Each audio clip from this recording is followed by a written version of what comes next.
There are many mysteries surrounding the early Scottish witch hunts and what led to their inception. The common explanation was an ever more fanatical Christian presence, demanding that we sever all links with our culture and history. Were these so-called covens of witches actually just the remnants of the old Scottish shamanic traditions, being smuggled through time as these obscure nature cults, still believing that true power and knowledge came from the land and was controlled, of course, by the shei? Perhaps the origins were far less spiritual, and the witch-hunting hysteria was simply the newest iteration of the classic class struggle, with an intensely misogynistic and sexist core.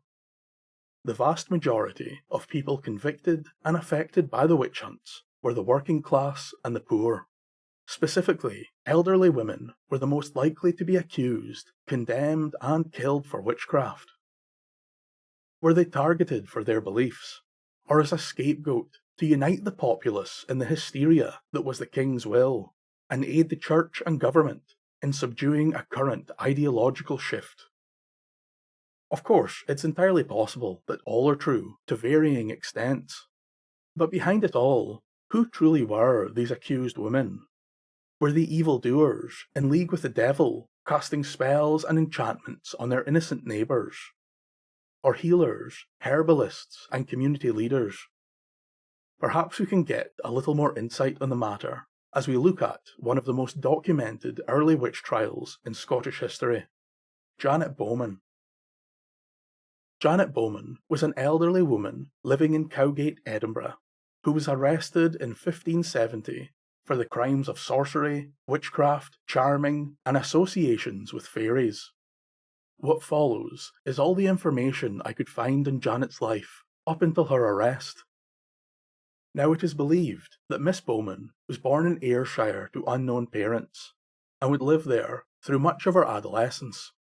It is also here that she would meet and marry her husband, a man by the name of William Steele.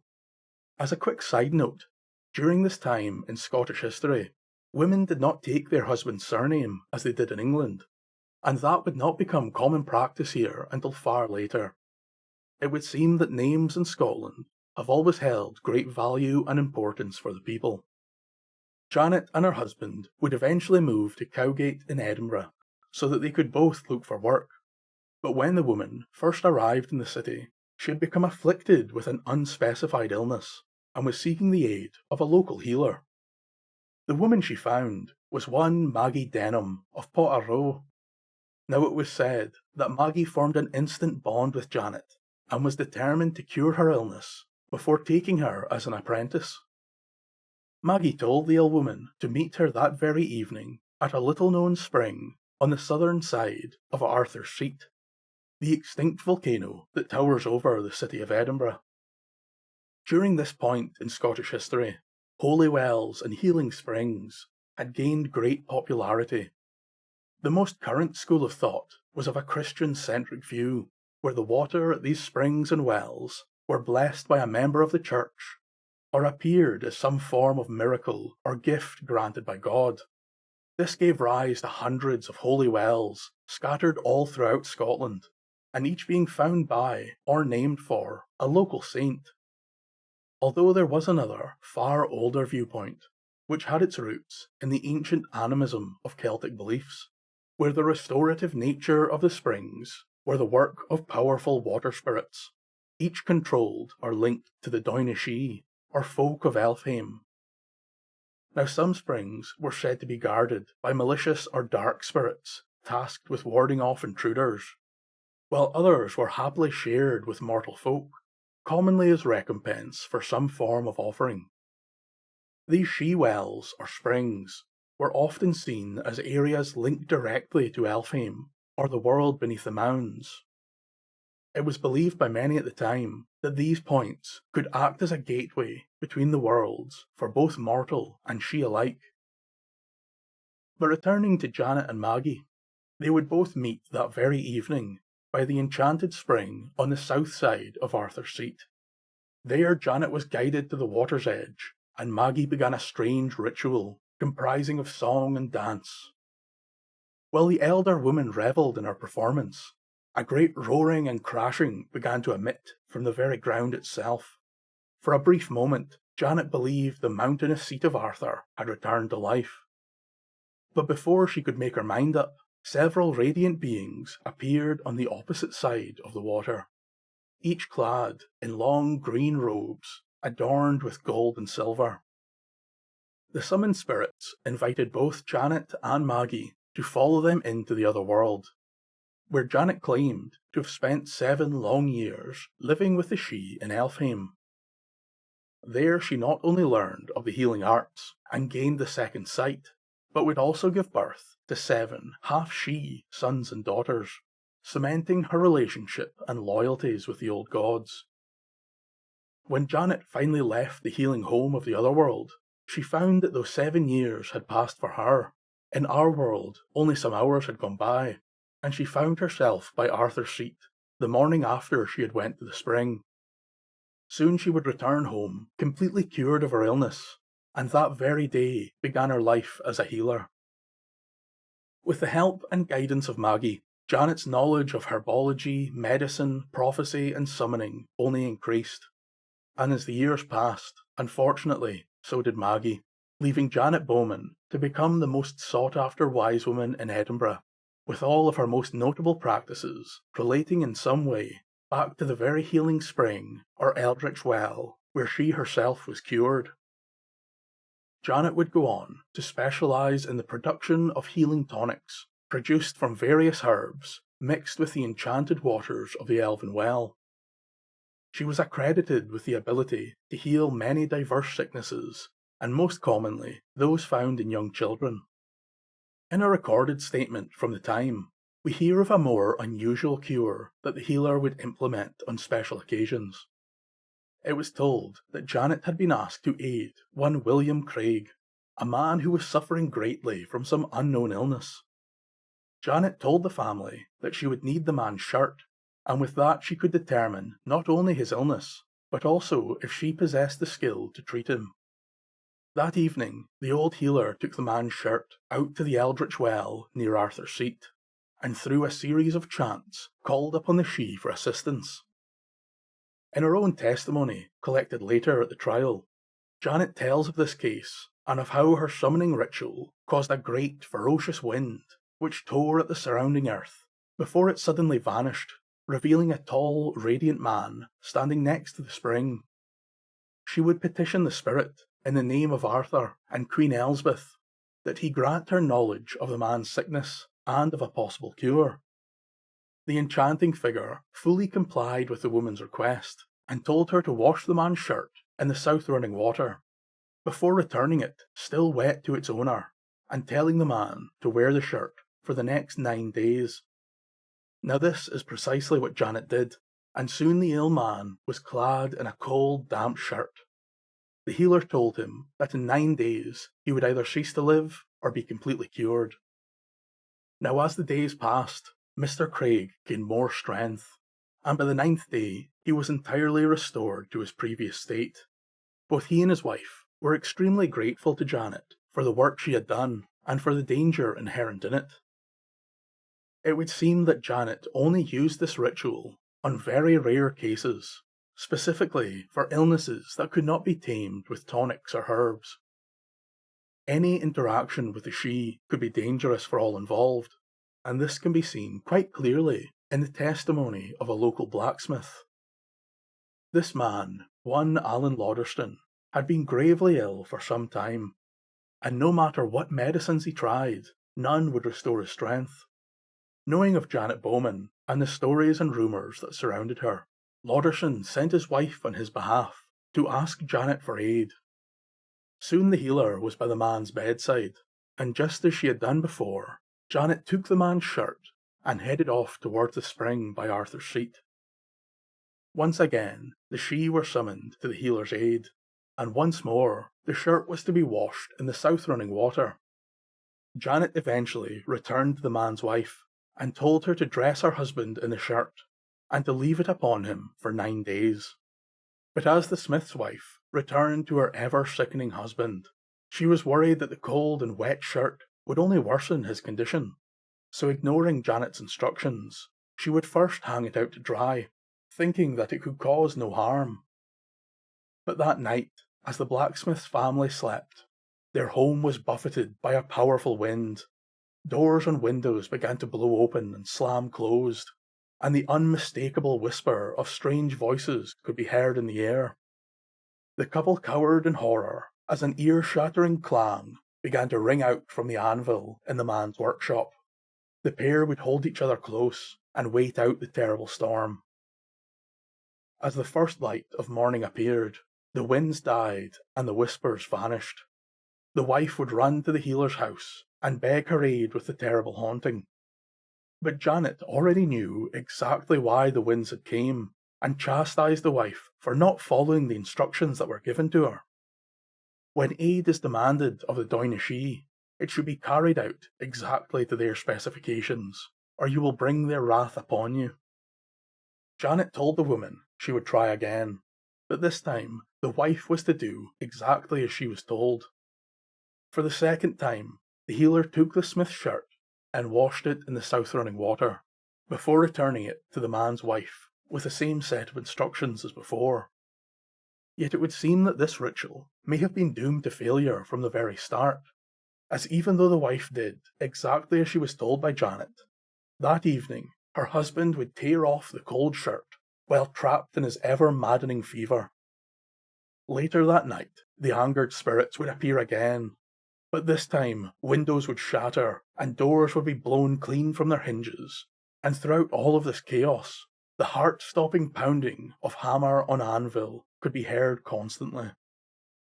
After surviving a second traumatic night, tormented by the shei, the wife once again ran to the healers, but this time Janet was not to be found. She had been called away to help another, and would not return for some time. Days would pass, and eventually Janet would return on the very afternoon of Samhain. The smith's tormented wife begged Janet to help them once more, or at the very least to banish or appease the spirits that now haunted them. But the old healer would have to decline. She told the wife of how the spirits are most active on the night of Samhain, of how they leave their realm to dance and celebrate in our world, meaning that today the shei were at rest and could not be summoned or called upon by anyone. Dejected, the wife returned home, and on that very night the crippling fever would take the life of Mr. Lauderston. This shows the complexities and the danger involved in summoning the shei, and why they were only ever used by Janet as a last resort. Now, not only was Janet particularly knowledgeable in the field of healing, but she also possessed the ancient power of second sight, and with such could divine or prophesize many futures.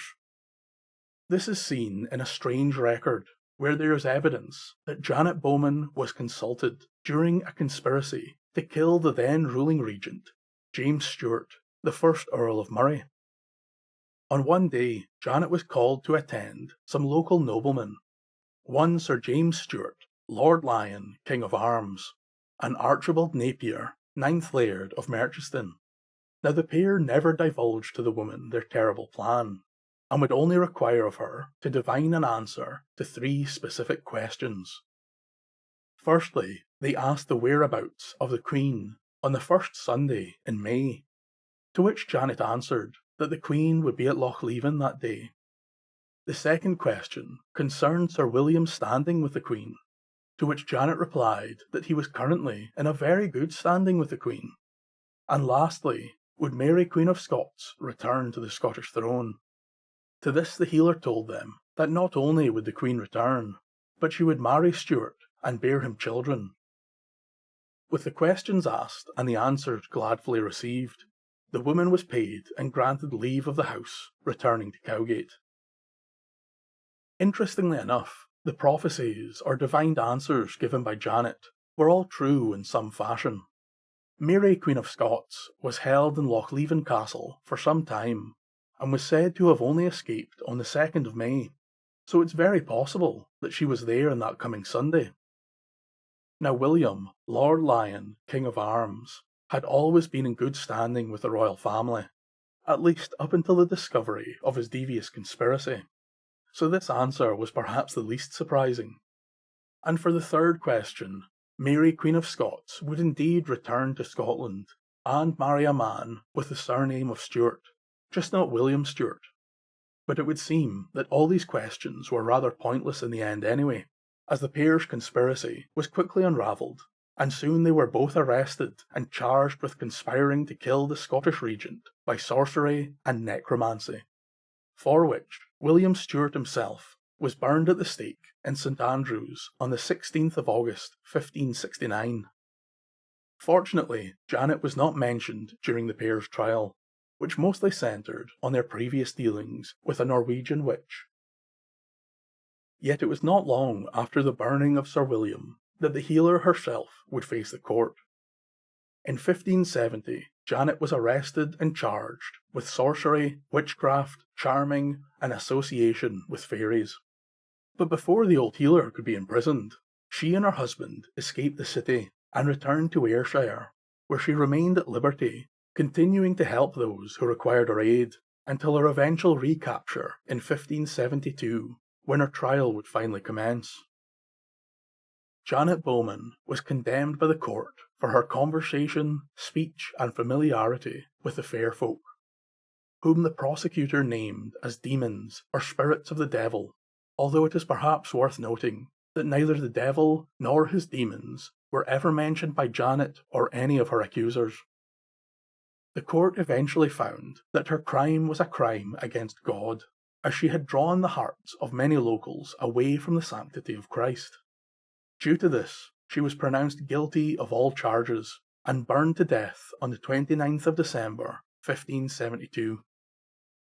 There is no evidence that Janet Bowman caused any harm to anyone, and whether her dealings with the shei be true or not, this woman was undoubtedly a healer with much knowledge of the medicinal properties of plants, which of course have been used all over the world for thousands of years, often when so-called spiritual healing completely fails. All the available testimonies suggest that she was a kind, generous person whose old remedies seem to have beneficial effects on many in the local populace. For such a person to be taken from their home and burned alive for the knowledge and wisdom they contained is, in my opinion, inhuman and a constant blight on Scottish history. Let us all hope that we have learned and continue to learn from these mistakes in our past, as we move hopefully into a brighter future. Thank you for listening, and a special thank you to all my wonderful patrons who help me keep these tales alive. One part of Janet's life that is never focused on seems to be her religious beliefs, which I think may have contributed to her eventual death. Janet, in many ways, still practiced the old beliefs, giving offerings to the spirits and revering the powers of nature. But the old healer would also include various Christian saints and beliefs in her daily life. It would seem that she had a pretty open mind when it came to the supernatural and divine. She would gladly take part in many Christian ceremonies, which themselves were based on the older pagan ceremonies that gave thanks to the shei or the old gods. But one thing we know for sure was that Janet was classed as a reclusiant. Now at that time, the Elizabethan religious settlement had been introduced to Scotland, which created a book of common prayers and obliged everyone to attend church on a Sunday and on holidays. Those who refused to appear in church were known as reclusiants. Now this was commonly applied to Catholics who refused to attend the new Reformed Church, but it also incorporated any other beliefs or reasons for not attending. The reclusiants were subjected to punishments such as fines, property confiscation, imprisonments, and on rare occasions, death. Not to mention that they were commonly seen as social pariahs, and I wonder if it was due to Janet's reclusiant nature that superstition and rumours began to flow all around her. We're not sure how or why her name was first mentioned in the judicial system, but perhaps her absence from the church triggered an initial interest in Janet, and the accusations of witchcraft came later. From what I have found, it may actually be true that Janet swayed some people away from the church. There are a few mentions of the healer attempting to save the lives of sick children, before unfortunately failing. Janet would commonly tell grieving parents that their child was safe and healthy in Elfame, and that her ability to travel between the realms meant she could deliver messages and care for the children who had been left in that land. Whether Janet truly believed this or not, we don't know, but it did provide some comfort to the grieving parents, and may have influenced their belief in the shei.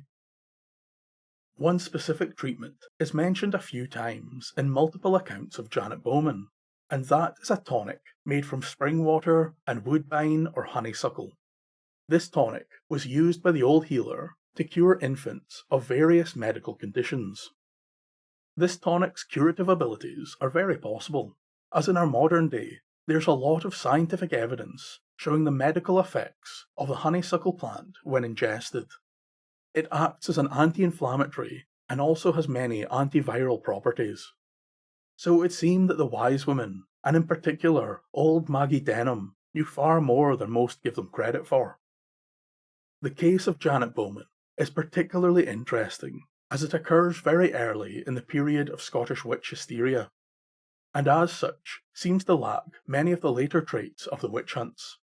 Specifically, it is mentioned that Janet was not ill-treated during her imprisonment, and that torture was not required to extract a confession, a practice that along with witch pickers would become far more common later. This case also lacked the wild descriptions of meetings with the devil and of demonic orgies with brutal human sacrifice, all of which seems to be more of a product of the later witch hunters rather than the so-called witches themselves.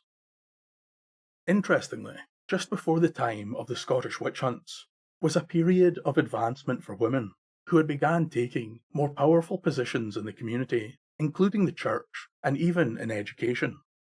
It was during this surge forward in women's rights that a great backlash came from the powers that be, initially removing the legal status of women, meaning that they could not be relied upon as witnesses and were not legally responsible for their own actions, something that was left entirely to their fathers or husbands. There was also increased punishments for infanticide, which would commonly penalise miscarriages and unexplained deaths. Many current historians now believe that the increasing advancement of women led the church and the government to increase their attempts to control and constrain them, which may have been one of the wide variety of factors that would eventually lead to one of the most historic atrocities in Scottish history.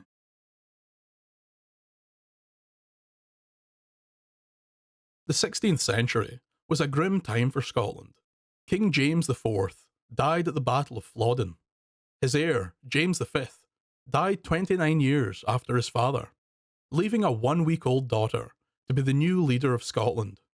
Mary, Queen of Scots, is remembered for many things, but in 1563 she passed the Scottish Witchcraft Act. This allowed those suspected of witchcraft to be burned as heretics. For 200 years, innocent people were burned alive for being in league with the devil or believing in fairies and the spirits of old. This is the tale of one such person, the witch, Alison Pearson. Alison Pearson was born in Fife in the year 1553. Of her parents and family, very little is known. She had a relation named William Simpson, who became an incredibly important figure in her life. William was thought to be the cousin of Alison. He was known as a great scholar and doctor of medicine in Edinburgh. William was born in Stirling, and his father was the king's blacksmith, a position of some distinction at the time. But when William was only 4 years old, he was taken from his father and passed into the guardianship of an Egyptian healer. The young boy would be educated in Egypt. Some say he was taught many secrets that have long been hidden from the Christian world. It was there he remained for 12 years, until news of his father's death brought him home to Scotland, where he was reunited with his cousin. Alison enjoyed the company of William, who was only 6 years her elder. She would visit him upon his return from the East, and would learn much from him. At the age of 12, Alison would have her first encounter with the creatures from the old world, the fairies. She had gone on a trip to the Grangemuir estate with some companions. There she fell ill and was bedridden. One night, while she lay awake in bed, a man dressed in a large green cloak appeared before her. The man said he would grant her power if she would be with him. Alison cried for help, but it fell upon deaf ears. She then confronted the green-clad man. In the name of God and the law he lives under, do you come here in God's name and for the good of my soul? With this, the man in the green cloak vanished into thin air.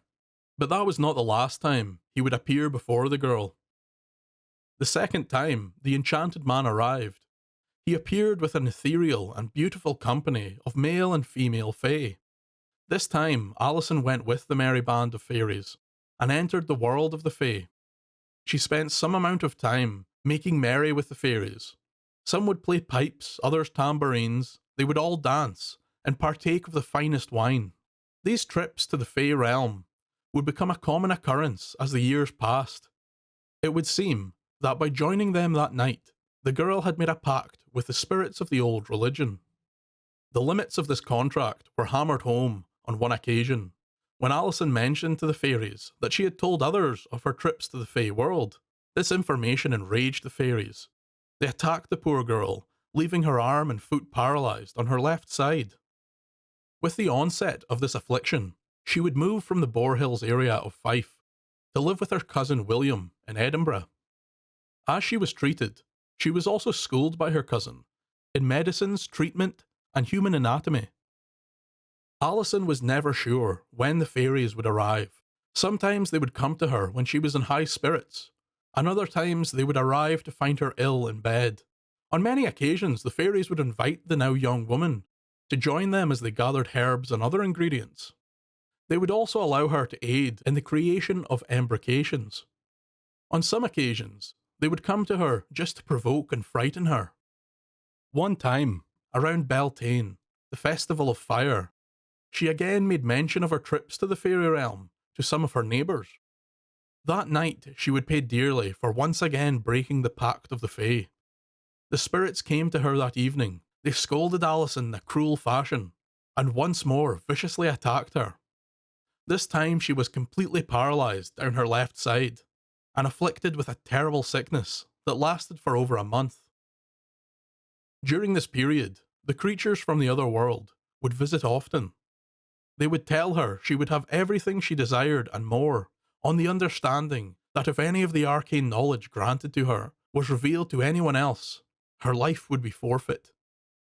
Also at this time, William came to Alison and stated that he too had a relationship with the fairies, and that he would help her navigate the other realm or the fairy court. William would introduce his cousin to a company of witches. He called them the Good Witches. William had a connection to the Good Witches for many years, and told Alison that she could learn much from them. On other occasions, William would take Alison to a place in the other world he called Elfame. It is there that the fairies would teach Alison to use their magical arts. Over the years, she became a very competent apprentice to the magical fae, and William. She now knew the secret to William's talent as a healer and doctor. For quite some time, she associated with the fairies of Elfame, and would stay in the court of the Fairy Queen, with whom she was well acquainted. The Queen of Elfame had been kind and helpful to the young woman. Alison was said to have several good friends in the Queen's court. Many of these fae beings were blood relations to Alison, who had always been destined to join her kin in the Elfame. Alison, being human, for the most part, was seen as inferior to the ethereal and powerful fairies. Due to this, the majority of her interactions were with fairies of a low class, apart from the Queen, that is, who did enjoy the company of the young woman. Not all of Alison's time with the fairy court was full of dancing and learning. She tells of a period of 7 years when the Queen of Elfame was absent from her court. During this time, the fae of the higher class treated Alison very poorly. They were cruel and abusive towards her. Once more they became violent, attacking her like they did on previous occasions. During this period of unrest, William came to her once again. The appearance of her beloved cousin would always relieve Alison of the fear and anxiety she felt. Often he would come to her before the malevolent fairies to warn her of their arrival and keep her safe. But not this time. On this occasion, William had come to tell Alison that he was leaving. He was to cast away the land of the living and dwell forever in the other realm. He promised Alison that he would protect her, but in a new and different form. Still, he would warn her before the cruel fae arrived. He told her not to go away with the fairies to live forever, to be careful of entering their world too often and staying for too long. For the inhabitants of Elfame must pay a yearly tithe of fairy spirits to the dark fire. It was known that converts from the human realm were often chosen first. From that day on, Alison had to bear the real world alone. To earn a living, she used the techniques given to her by the fairies and the knowledge from her cousin to become a great healer and wise woman. From time to time, William would come to Alison in an ethereal form to give her guidance and further knowledge. On the advice of her spiritual relation, Alison would move from Edinburgh to the town of St Andrews. There she lived happily for 16 years, becoming quite well known in the town and a well-respected healer. In 1582, William came to Alison and tasked her with curing the Bishop of St Andrews, Patrick Adamson. Adamson was born in Perth, but was educated in St Andrews and became a minister in Fife. He had never been a great Christian role model. Even in his early days as minister, there were constant complaints about his neglectful attitude to his responsibilities.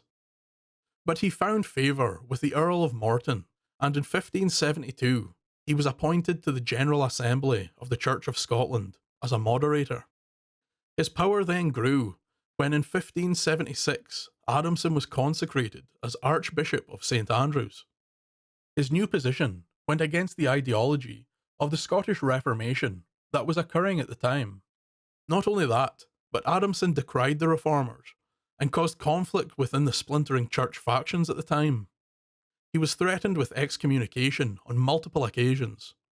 To grant himself respite from the religious and political turmoil at the time, Adamson took refuge in the castle of St Andrews.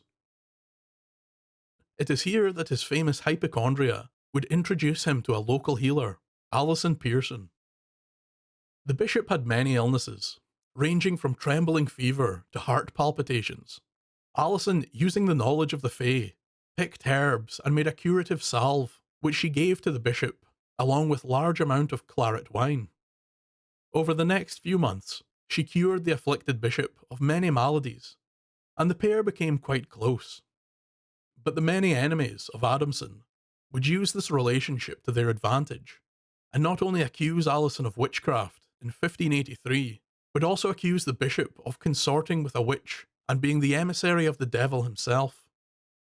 Alison was imprisoned within the castle of St Andrews in August 1583.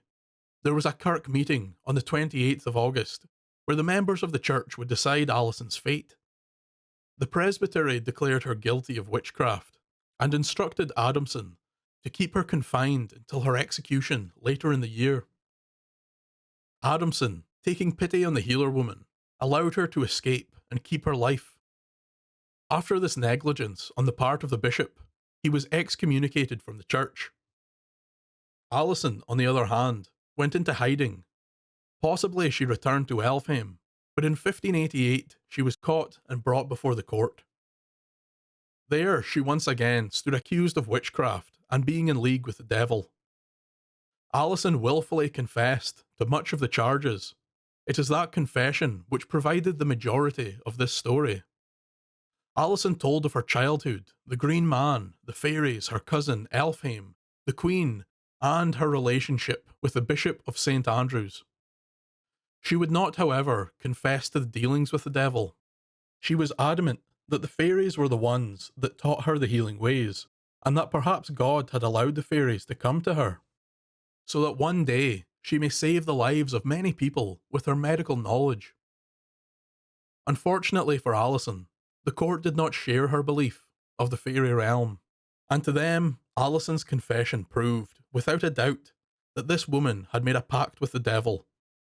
She had even travelled with evil spirits to learn magic from mysterious creatures. Alison was convicted of witchcraft on the 28th of May, 1588, and sentenced to death She was hung until she fell unconscious, then woken and burned alive at the stake for her crimes against God. That was the life of Alison Pearson. It is one of the more detailed confessions of the time, and importantly, it would seem that there was no torture or persuasion in gaining the woman's confession. Her life story was given freely. It shares many details with other Scottish tales, where occult knowledge is granted by the fairies. In Scottish folklore, it's common for those that have interacted with the fairies to return with a higher form of knowledge. It is also common that an angry fairy will attack, leading to paralysis or weakness. Alison's personal combination of paralysis and delirium may suggest some form of dissociative psychological condition, or in fact a physical condition concerning the nervous system. It is also possible that some form of mental illness created these encounters, which were a definite symptom of her life in 16th century Scotland, when old tales of the fairy realm were prevalent. A theory which I personally enjoy is that it was all a lie. There were no fairies. Alison Pearson was an intelligent person. She used these self-manufactured tales in order to create the belief that she had great curative powers. She would hand out peace of mind and placebo to the townsfolk. This gained her a position of some power as the Archbishop's private healer. The bishop was a notorious hypochondriac, and Alison's medications and large doses of wine made the man a believer in magic, and may have even overturned his already shaky religious beliefs. The tales of her healing magic got out of hand, and combined with the bishop's many foes, eventually became her own death sentence. Of course, it is always possible that the fairy realm actually exists, and within the capital of Elfame lies the fairy court, and hundreds of fey creatures ready to visit us in our hour of need. But heed this advice: do not enter the realm too often, or stay within its borders for too long, for the tithe must be paid, and human converts were often the first choice.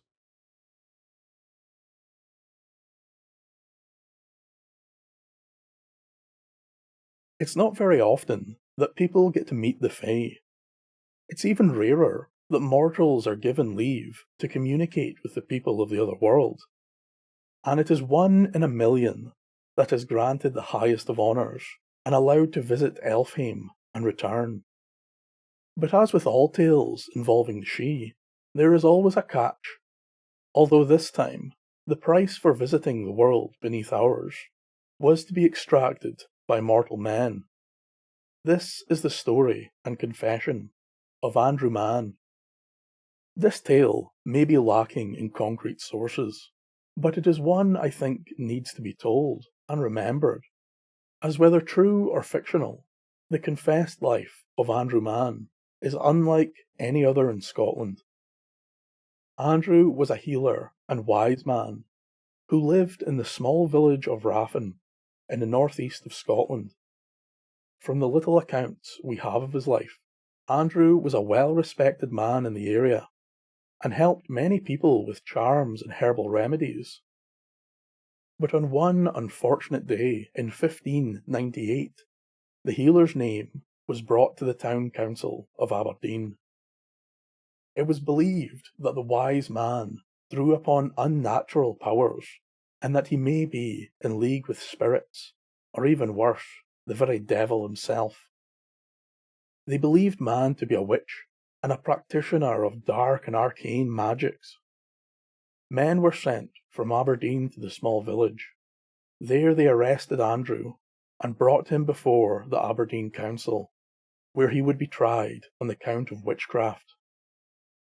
You see, at this point in Scottish history, there was a kind of black magic hysteria, which was spreading fast throughout the country. Hundreds of people were being accused of witchcraft and secretive dealings with the devil. This was in large part due to the then king, James VI, and his increasing fear of witches and witchcraft. He believed that there was a definite threat to the country and those within it from the practitioners of dark magic and other devilry.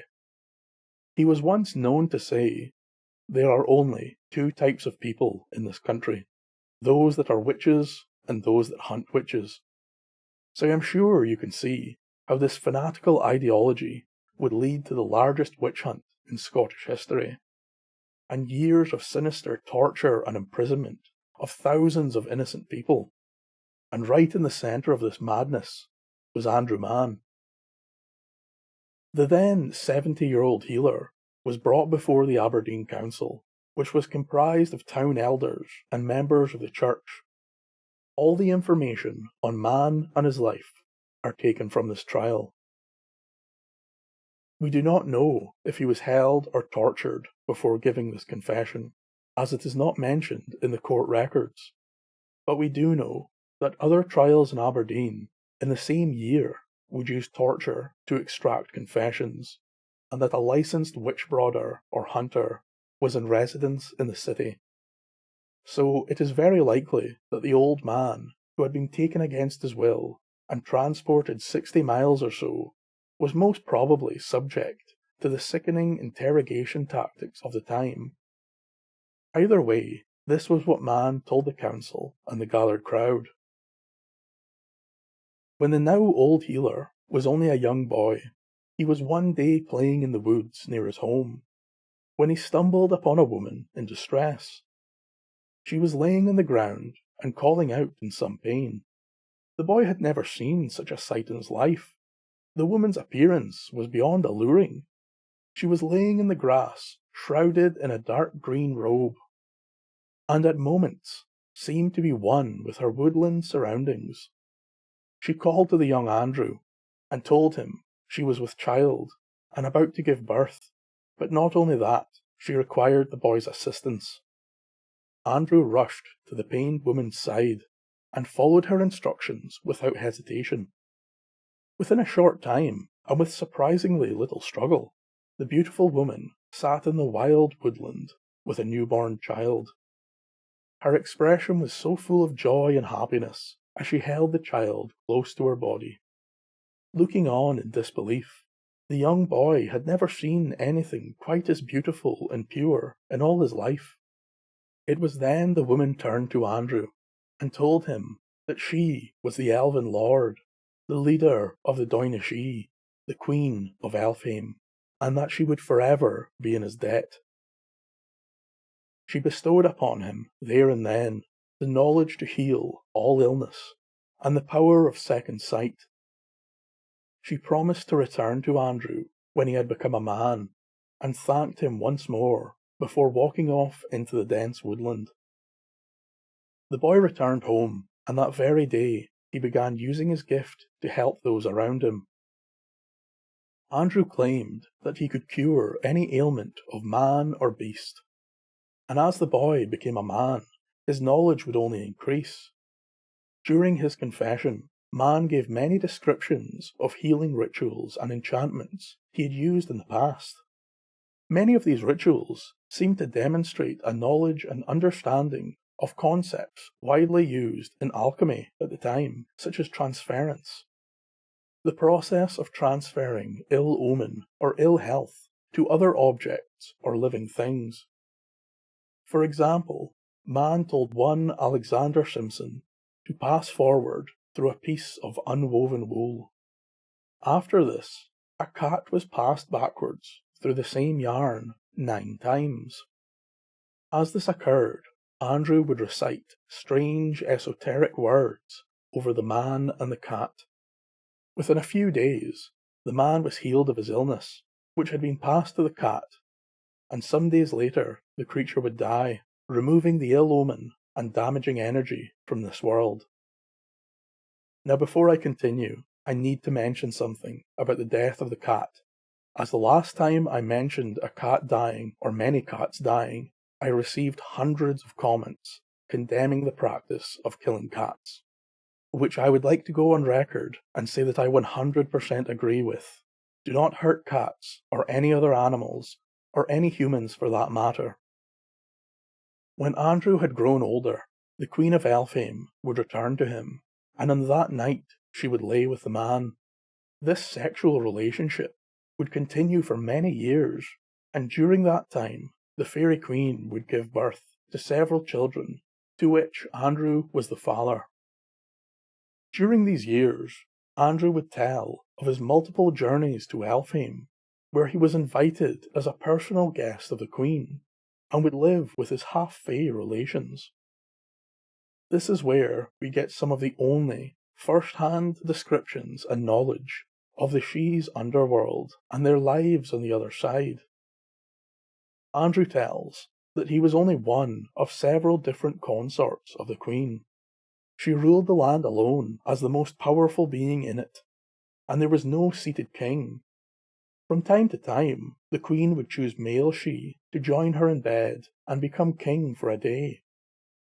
It was said by Andrew that the matter of the Queen's consorts could have large ramifications on intrigue in the fairy court, as to be chosen was a great honour, not only to the fae, but to their family as well. It was only after this first visit to the land of the she that Andrew truly understood the magnitude of his gifts, and how truly honoured he had been by the Queen of Elfame. Man told that the beings in the fairy society had shapes of young men and women, and they were adorned in the finest of clothes, yet these creatures were far stronger than mortals, and had many otherworldly abilities and powers. But apart from this, the she were much like us. They enjoyed feasts and gathering together. They loved music, and would play odd instruments unknown to Andrew, which appeared to have near hypnotic effects. They would dance and sing, tell tales and story, much like their mortal counterparts. Many of the she would attend meetings, mounted on white horses or ponies, and seemed to have powerful connections with the animals of their realm.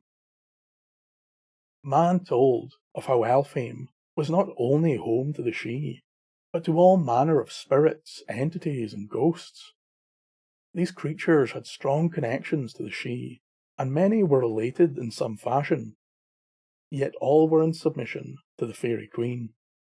Within this spectral assortment there were a handful of mortals who had died, yet their spirits would not leave the physical realm, and so they now lived forever in the other world.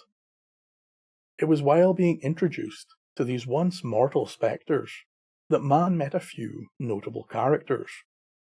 One being the king's deceased father, James IV, who had only died a few years before Andrew was born at the Battle of Flodden in 1513. It was thought by many in Scotland that James IV had the gift of prophecy or second sight, and that these powers were in some fashion related to the she, a fact that I can only guess would have angered his great-grandson to no end. Another spirit met by Andrew was Thomas the Rhymer, a famous Scottish prophet and seer from the 13th century, who himself was reportedly a consort of the Fairy Queen many years ago, and tales tell that Thomas lived in Elfame for over 7 years before returning to the mortal world. But on his death, his spirit desired to return to the court of his true love. One of the stranger aspects of man's testimony was a character by the name of Kristen Day, who was a spirit of sorts from the other world, and could be summoned by Andrew by calling the word Benedict.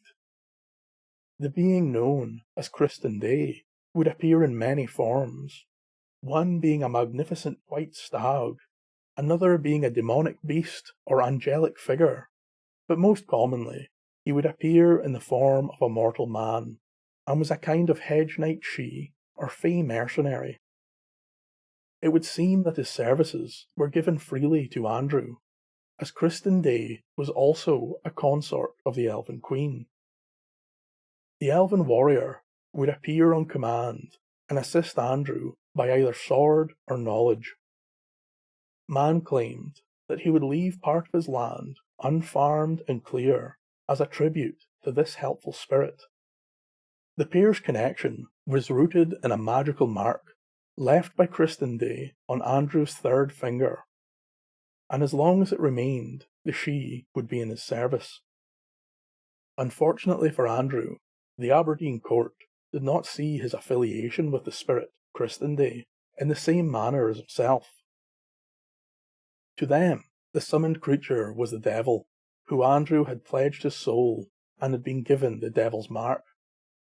Not only that, but Andrew, to the appearance of the court, had fully admitted to dealings with the beast, and to the practice known as Gwydiman's Croft. Gwydiman's Croft was a popular practice in the early years of Scotland, where people would dedicate parts of their land to the shei or old gods as a form of offering. This would give the remaining farmland good fortune and the protection of the shei. Yet, by the 16th century, this practice had been entirely outlawed by the Christian Church, who condemned the act as a gift to the devil. The Gwydiman, or good man, with the magical powers to bestow fortune, could only be understood to be the devil in the eyes of many prominent church figures at the time, and those found continuing this practice were persecuted heavily by the church. So the wise man of Rathan was found guilty on the charges of being a witch, using dark magics and sorcery, and being in league with the devil. For his crimes against Christendom, Andrew Mann was tied to a barrel and burned alive. It is truly sad to think of what happened to Andrew, whether you believe his tales of Elfame and the good people who lived there or not. Andrew had hurt no one, and had no complaints against him for over 70 years. He was an old man that still displayed reverence to the old ways and the old beliefs. Those in the area of his home would claim that man only ever did good with his power, and was willing to help anyone with his knowledge of herbs and alchemy. Again we see an innocent person subjected to horrific torture and condemned to die in possibly the most painful and sickening way. It may have been the church that killed Andrew, but it was the Scottish people who allowed these atrocities to continue, through fear of persecution and blind fanaticism. This is something we should all remember, in the hope that nothing like this will ever darken our country again. Thank you for listening, and a special thank you to my patrons who support my videos and help me bring you these tales. This to me is a very sad tale, and seems to have been quite a prevalent one at the time. We can see similar stories and outcomes in the lives of the wise woman of Lynn, Bessie Dunlop, or Alison Pearson's interactions with Elfame, both of whom were also innocents, condemned to burn. As I briefly mentioned in the beginning of this video, there is not much information apart from the records of Andrew's confession, but something I did find interesting was that it was noted that the spirit, Kristen Day, was mentioned by others accused of witchcraft in the Aberdeen area. Now, unfortunately, no names are given to this piece of information, and so I am unsure of its validity, although it would be an interesting connection if true. It was known that Andrew was a prophet of sorts, and strangely, he was once recorded to say, in his younger days, that 1598 would be a year of ill omen, yet it would be followed by 14 years of prosperity. I am unsure about the prosperity, but the fact he seemed to predict the year he would be arrested and burned alive is very interesting to say the least. In other so-called prophetic statements, Andrew told of a kind of world-ending apocalypse. Fire would burn the earth and sea, leaving the world empty and barren. This would be the times of the final days, a time of judgment on an almost biblical scale. But whenever the end of the world may be, I will leave you all with the healer of Rathan, Andrew Mann's, final and I think greatest prophecy. Each man will have his own convictions, written in his own book, that will only accuse himself.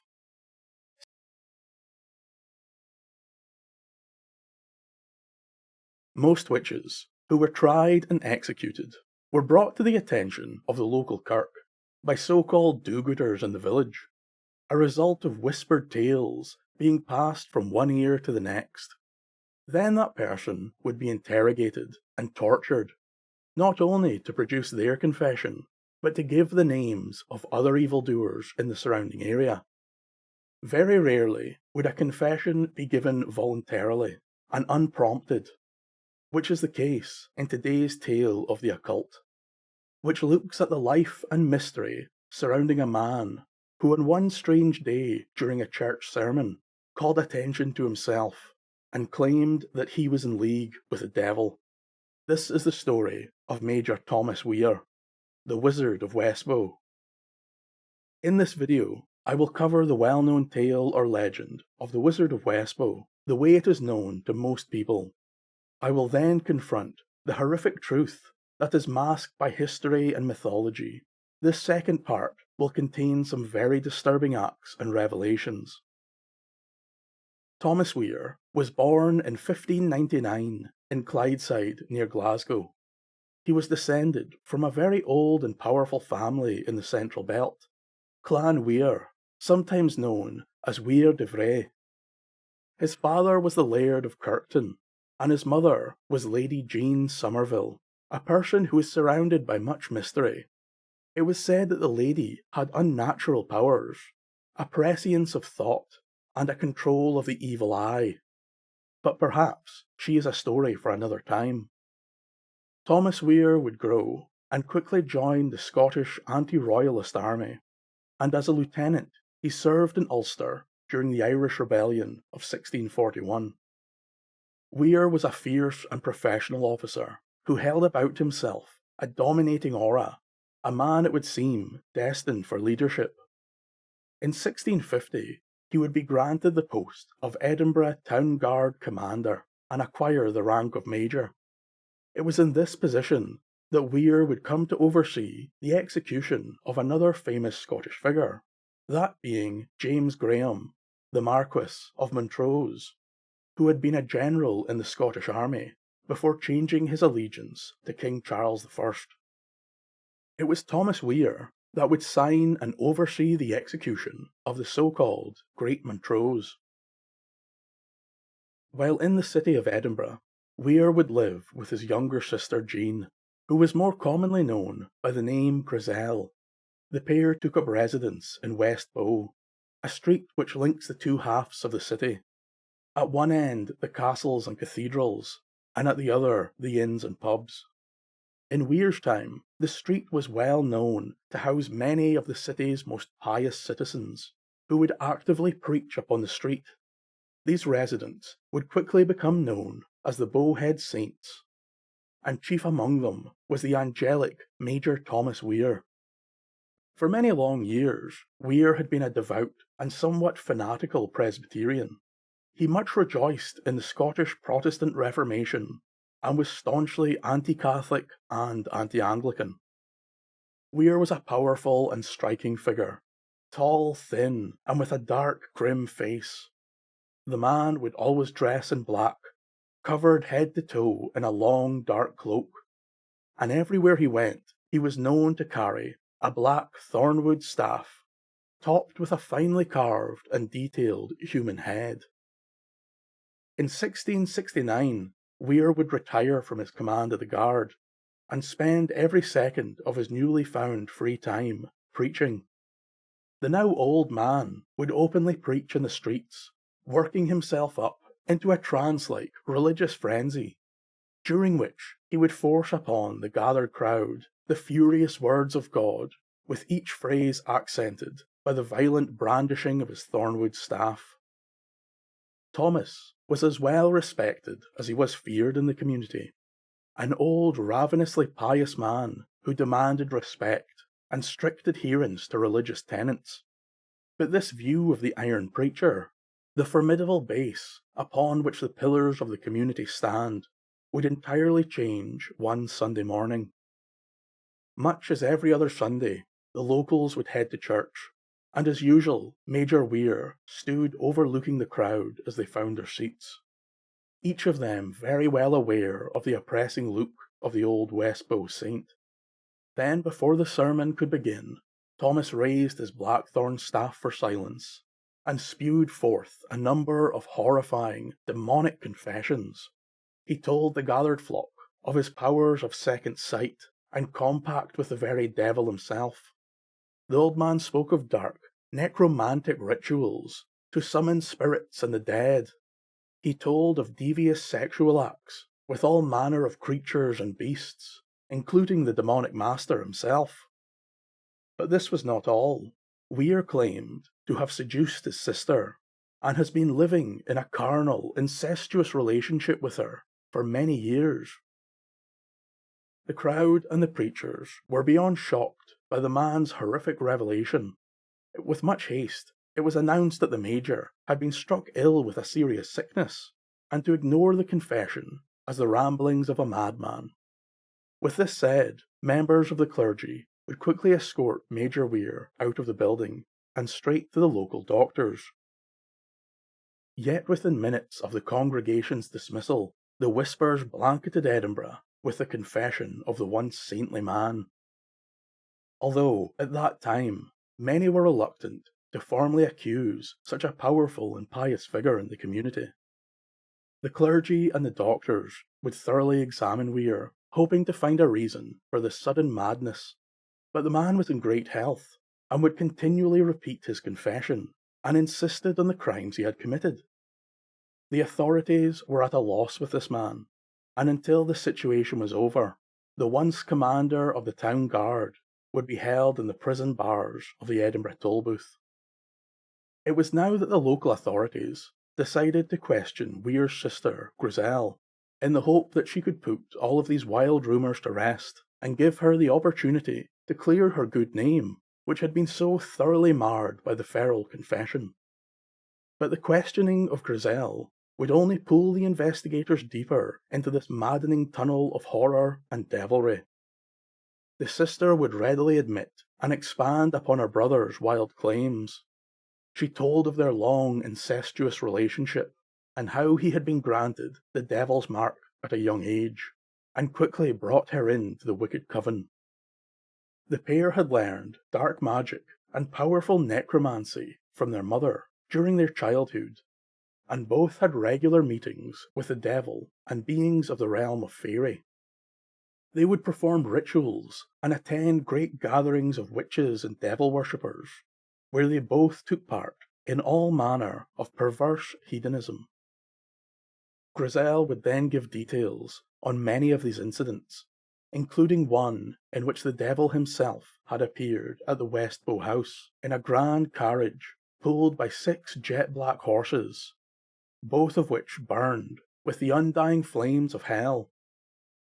The beast had come to take the major and enter into a more deadly and insidious pact. The flaming carriage left with the devil and Weir as passengers, and it travelled to Dalkeith, where they would meet others and partake in demonic revelry. Upon Weir's return, he had news of the outcome of a battle, some weeks before the official routes would report it to Edinburgh. The pious man's sister also told of how she herself had been visited on many occasions by the shei, or people of Elfame. Her brother had been consort of the elven queen for a time, and now the shei brought her gifts, such as silver and enchanted amulets. On one occasion, she ventured into the land of the Fae, and spent some time there talking with the spirits. Upon her return, she found a young Fae woman at work on her spinning wheel, and she had spun more fine yarn that night than 10 women working for a week. But the most important fact that Griselle would continually impose upon the authorities was the power that lay within the blackthorn staff. She told of how he had been given the staff by the devil, and it was that very staff that linked the pair, and how the owner could summon great power to himself. As a high-ranking and well-respected public figure, Weir's initial confession was mostly thrown out by authorities, but the testimony of his sister, along with a clean bill of health from medical professionals, would seal the man's fate. It was deemed that Thomas Weir suffered from nothing more than a guilty conscience, and wished to be punished to the full extent of the law. Still with some hesitation, the local authority would have both Thomas and Griselle arrested, and formal charges were laid upon them. While being imprisoned, Griselle would warn her jailers of the evil that would befall them if the black staff reached her brother's hand, as with it he could summon to him the devil, and none would resist the beast's terrifying power. The trial itself took place on the 9th of April, 1670. Major Thomas Weir was charged with incest, multiple accounts of adultery, naming many local women, bestiality, and finally witchcraft. His sister Griselle was charged with sorcery, witchcraft, and conversing with familiar spirits. The chief evidence against the pair was their own unprompted confessions. The only other statement was made by an older sister of Weir, who denied the household devilry during their young days, but did claim to have seen Griselle and Weir naked in bed on one occasion. Weir told the court that he was indeed guilty of all the charges, and had once lain with the devil in the shape of a beautiful woman. It took the court very little time to return a sentence of death for both the participants of the diabolical schemes. Thomas Weir was sentenced to be strangled at the stake before being burned alive. Griselle, on the other hand, was sentenced to death by hanging. The pair were led from the court and housed in the former leper colony at Greenside. This wait would not be long, as Weir was taken from his cell on Monday the 11th of April, and as he was tied to the stake, a preacher asked him to repent and pray for the salvation of his immortal soul. To which Weir replied, "Let me alone. I will not pray. I have lived as a beast, and I must die as a beast." After this, he was strangled and burned alive in front of the baying crowd. As the haunting screams rang out from the burning man, the jailers cast the blackthorn staff into the flames, where witnesses claim it twisted and turned like a snake within the fire, and took an uncommonly long time to burn.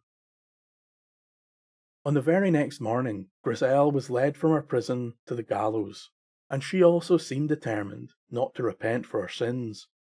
In a final burst of energy, as she was led to the rope, the woman tore off her clothes and displayed her naked body, making the scene far more shocking for the pious crowd. Once dead, Griselle was cut down and buried with her brother's ashes at Shrub Hill near Leith Walk. But that is not quite the end of Thomas Weir. The dark necromancer and his lurid tale of demonic orgies seem to have infected the very populace of Edinburgh, and given birth to many powerful myths and folk tales concerning the damned spirits of the Major and his sister.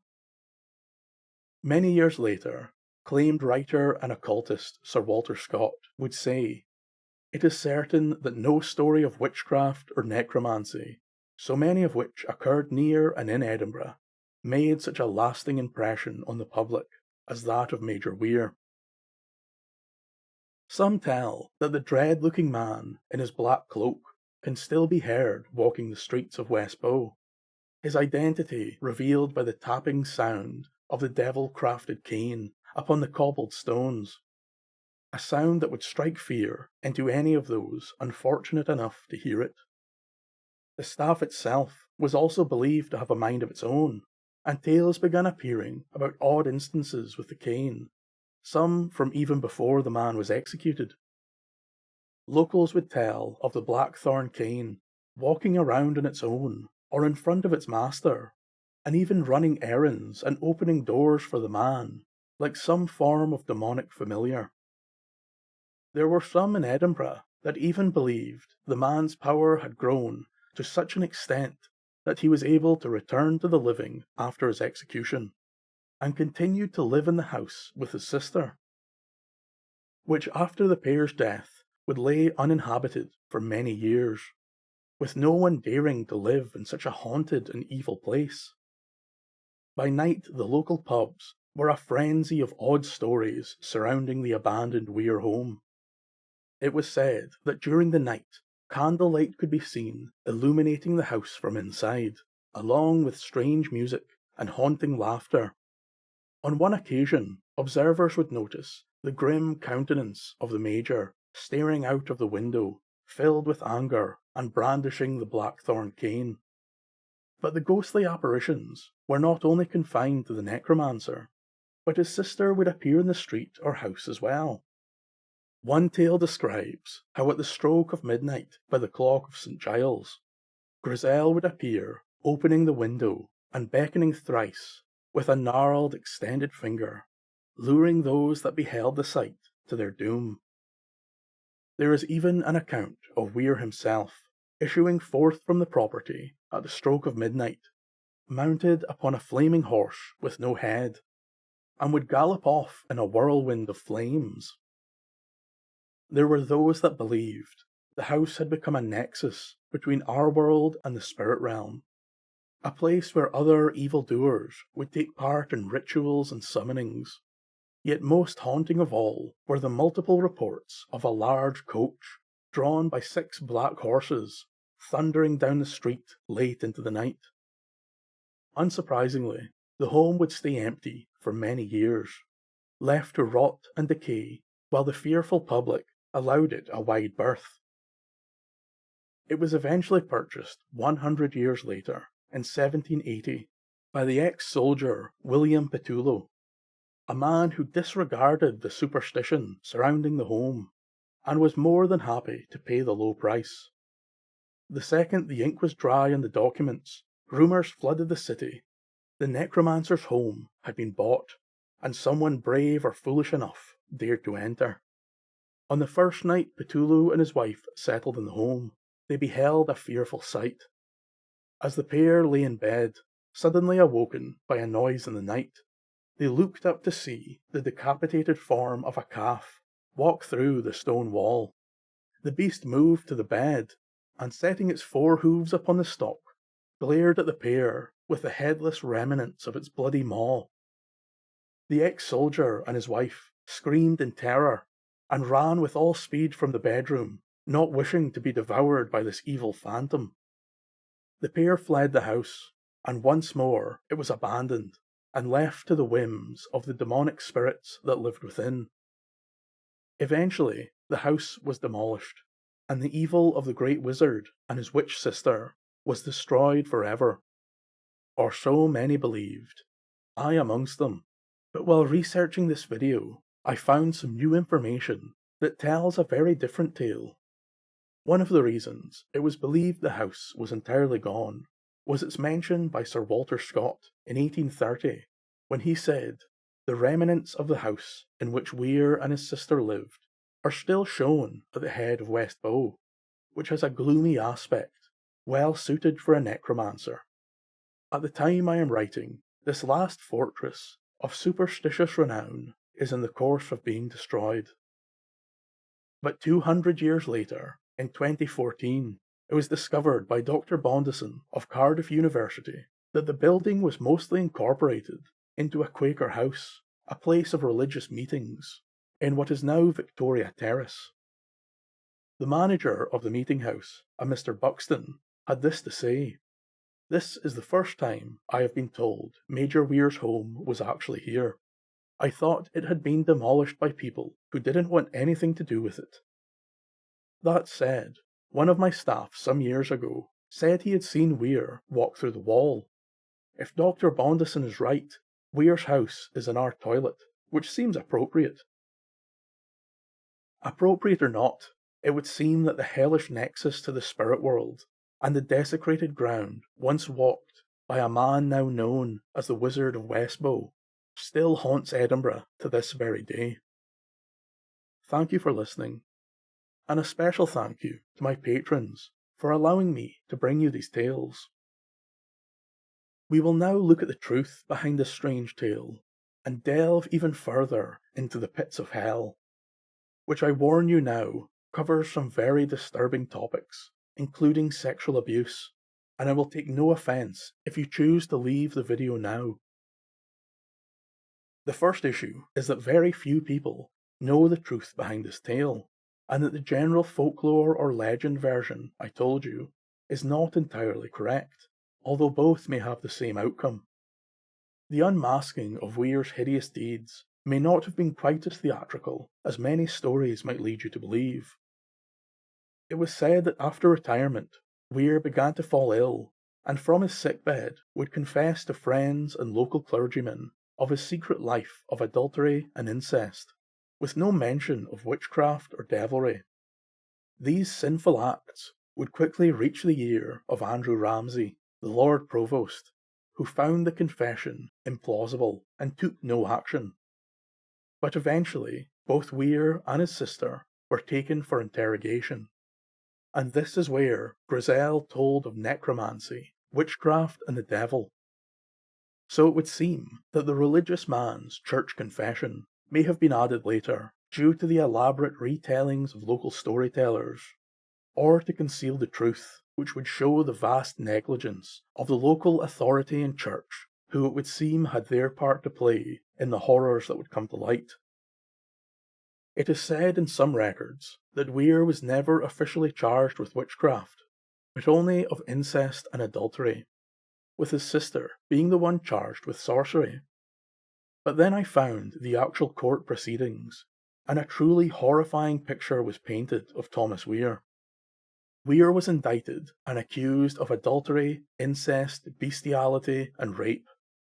It was said that this first occurred when Weir did enter the room of his sister Jean Weir, later known as Grizel, when the girl was but 10 years old, and would entice and forcefully defile her, Thomas at this time being well into his 20s.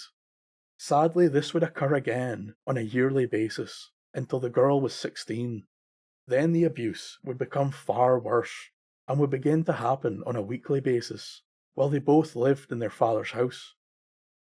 This nightmare would continue for the next 46 years, as Grizel was forced to live with and accompany her abuser throughout life.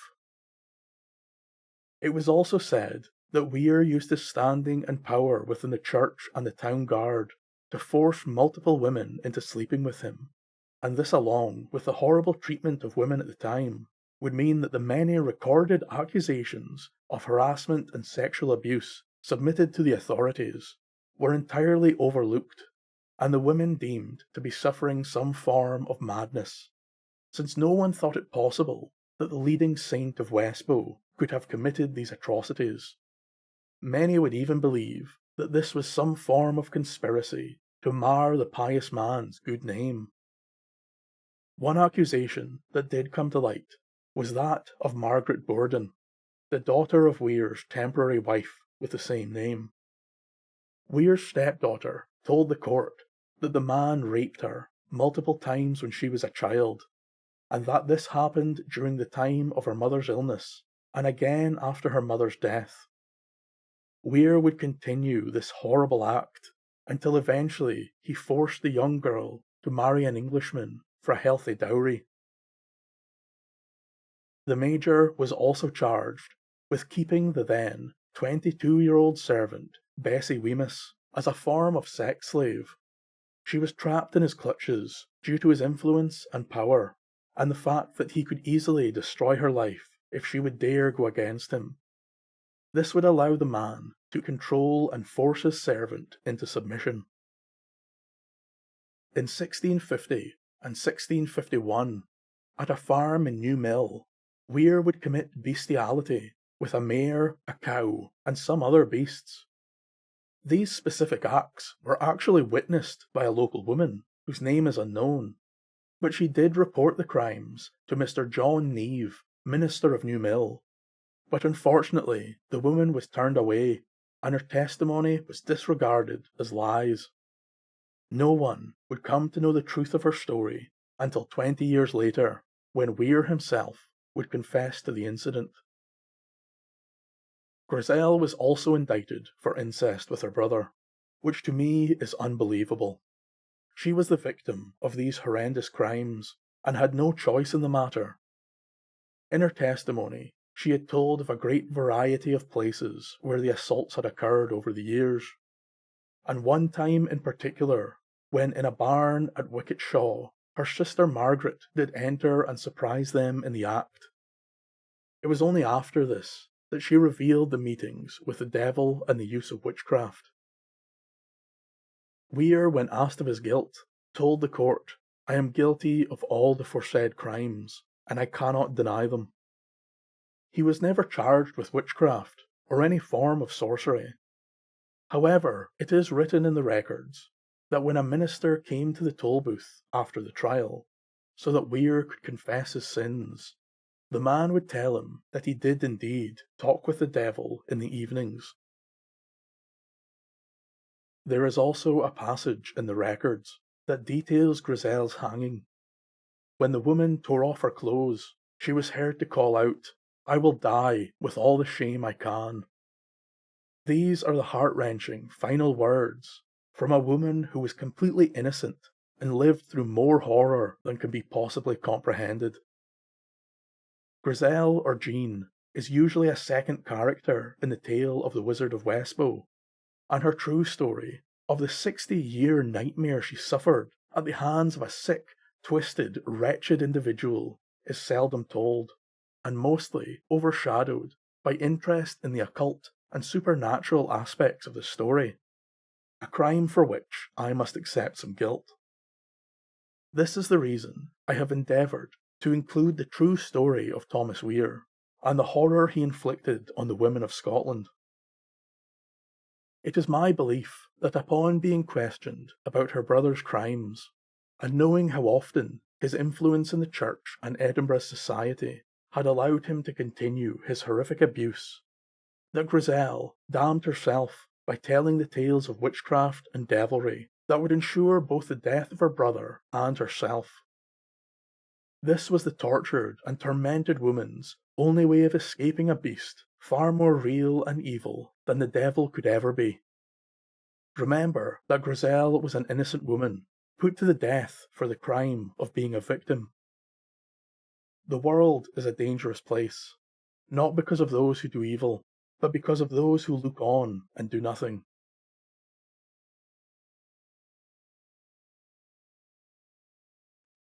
In the parish of Ormiston, in East Lothian, there sits a small village by the name of Peaston. The village itself is not much to write home about, only a small collection of farmers and a local minister to tend their religious needs. But in the late 17th century, this local minister made a great mistake, one that would haunt him from beyond the grave, the ghost of Isabel Harriet. Isabel Harriet was a maid in service to the local minister. She would act as cook, cleaner, and general housekeeper. Isabel was described as a person of little stature. She was small, slender, and of dark complexion. Her head was said to sit awry on her shoulders, and she was quite noticeable from a distance. As a person, she was cheery and warm, but with a droll sense of humour. In the village, she was known for a confidence beyond her rank, and on many occasions would challenge the minister on his religious views and biblical interpretations. Although by all accounts, she was a competent and driven worker, the consistent challenges led the minister to despise the woman. This came to a head early in the winter of 1680, when Isabel was dismissed from service. Now the unemployed housekeeper had nowhere to go, and the winter chill was rising. She had no family to go to, and her many friends in the village had quickly turned their back upon the poor woman, as they too feared the wrath and power of the minister. Isabel was outcast, left homeless in the cold. Many of the villagers thought it was her own fault. She had brought it upon herself by challenging the minister. She never knew when to keep quiet. On the first Sabbath after she was dismissed from service, Isabel would appear at the gate to the kirk. She was unclean and dishevelled. She stood there and watched all her old friends and acquaintances enter the church for that day's service. Most pretended not to see the woman at the gate, but once inside, whispers, gossip, and rumours spread like wildfire. The last to enter the kirk was the minister himself. He stopped for a moment and stared at Isabel.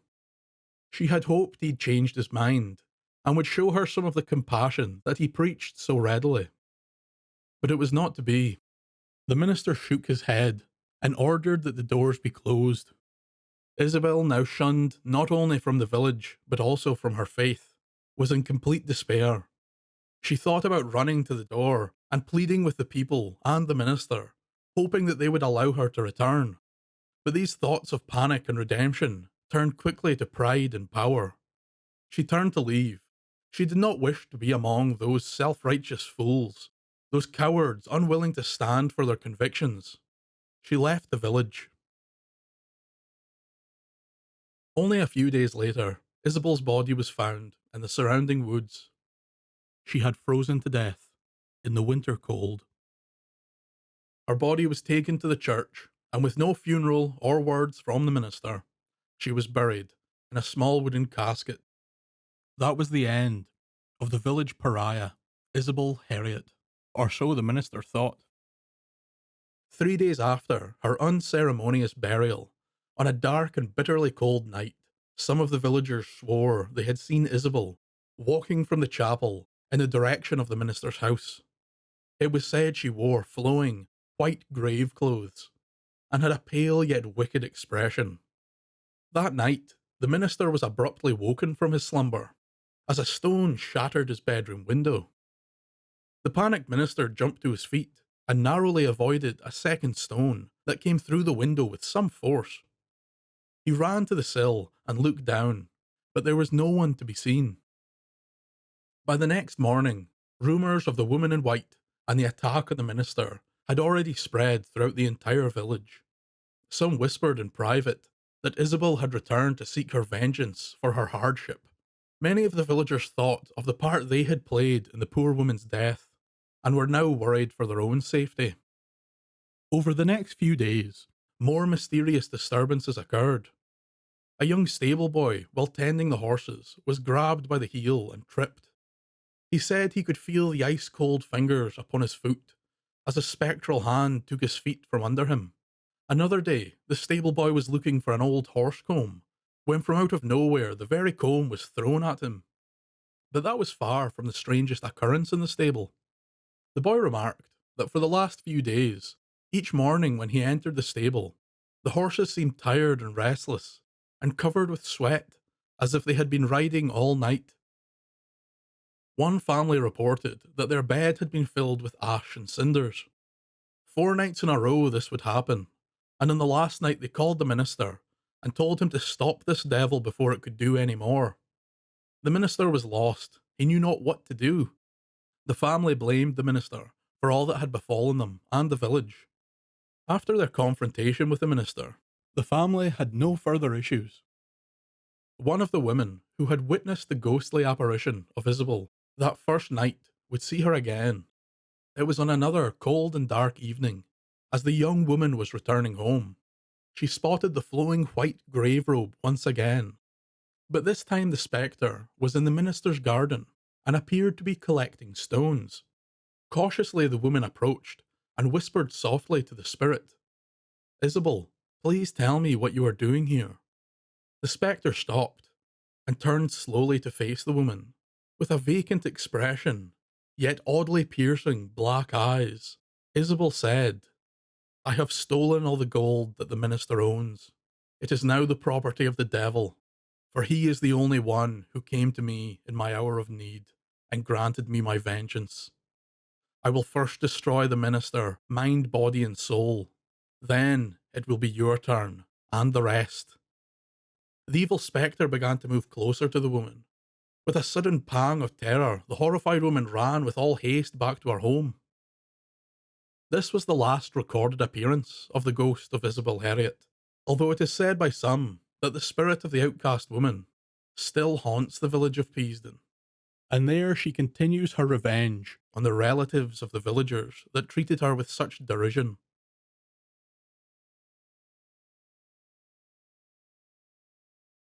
In many matters relating to Scottish witchcraft and witches, the talk of second sight is commonplace. According to old Scottish folklore, second sight was a magical gift which allowed chosen people to have immense knowledge. It allowed others to foretell the future, and some could see the evil artifacts of witchcraft. These so-called images of witches could determine if someone was a witch or if a person was affected by a witch's curse. Most of the time, this information was never shared, as a large number of those people who were granted the second sight would become involved in dark magic and witchcraft themselves. But every few hundred years, someone would be born with all three gifts of the second sight, yet have a soul that was pure and innocent. They would use this ancient power for what they believed was the good of mankind. Janet Douglas. Janet Douglas was born sometime in the mid-17th century, somewhere in the Western Islands of Scotland. There is not much known about her early years, although it is said that she was born with the power of second sight.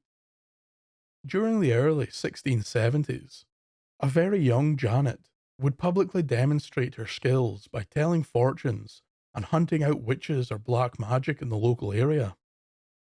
At around the age of 10, this young girl was sent to the Pollock estate on the outskirts of Glasgow to become a maid in the service of Sir George Maxwell of Aldhouse. There she did her duty and worked hard, but during that summer, Sir George fell gravely ill.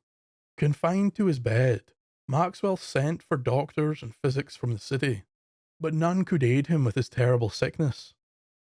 Then on one afternoon, his new maid told him that a grim image was held over his spirit, and it was the work of witchcraft.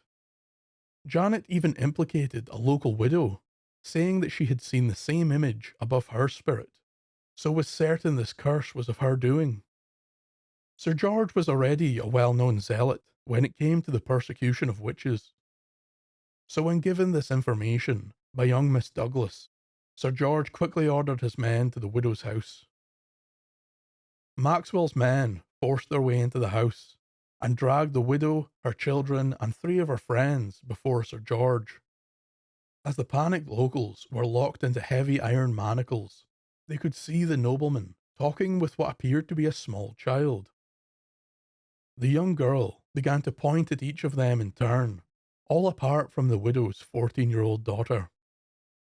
Sir George ordered that the widow, her son, and her 3 friends would be burned to death at the stake for the practice of witchcraft. The widow's daughter was spared, as Janet saw that her heart was pure. During a later search of the widow's house, a small clay figure in the likeness of Sir George was found. This was a powerful artifact of dark magic known as a clay corpse or corp credach. It would seem that this effigy was the cause of his ills. Once the figure had been destroyed, Sir George began to feel much better and became free of his illness. He would praise the young girl for her help, and before long, all of Glasgow knew of Janet Douglas and her magical sight. Janet left the service of Maxwell soon after that incident. It was around this time she met with Douglas of Barloch, who lived in the Barloch estate near Glasgow. Douglas was in a period of mourning, as he had tragically just lost both of his sons, who drowned while trying to cross a fast-flowing river. The young girl persuaded the man that his horrible loss was actually the work of foul magic and enemies of the family. She offered to help the grieving father hunt down the witches so he could enact justice upon them. That very day, John Gray, Janet McNair, Thomas Mitchell, and Mary Mitchell were arrested and imprisoned for the crime of witchcraft and murder. Once again, the evidence against them was the testimony of a now 11-year-old girl who could see the darkness in the soul of the accused. All 4 were burned alive for their evil deeds. The stories and tales of this innocent girl, gifted with a powerful second sight, flooded the streets of Glasgow. In fact, Janet was so well known that on her first visit to the city, she was mobbed by people seeking for a cure to their personal ills. This entrance to the city was recorded by a local reverend named George Hicks in a letter he wrote to the English diarist Samuel Pepys. As she was surrounded with the crowds, she called out to one man, a goldsmith, as I remember, and told him that of so long a time he had not thriven in his trade, though he was very diligent in it, because an image was made against him, which he might find in the corner of a shop. And when the man went home, there he found it, where she said it was. An image was such, both as to matter and form, as she had described it, a rude image made of clay. She told another that he and his wife, who had been a very loving couple, of late had lived in great discord, to the grief and astonishment of them both. And when the man asked the reason, she answered as she did before, that there was an image made against them. The great mass of frenzied people gathering round this one girl began to become more frenzied by the minute.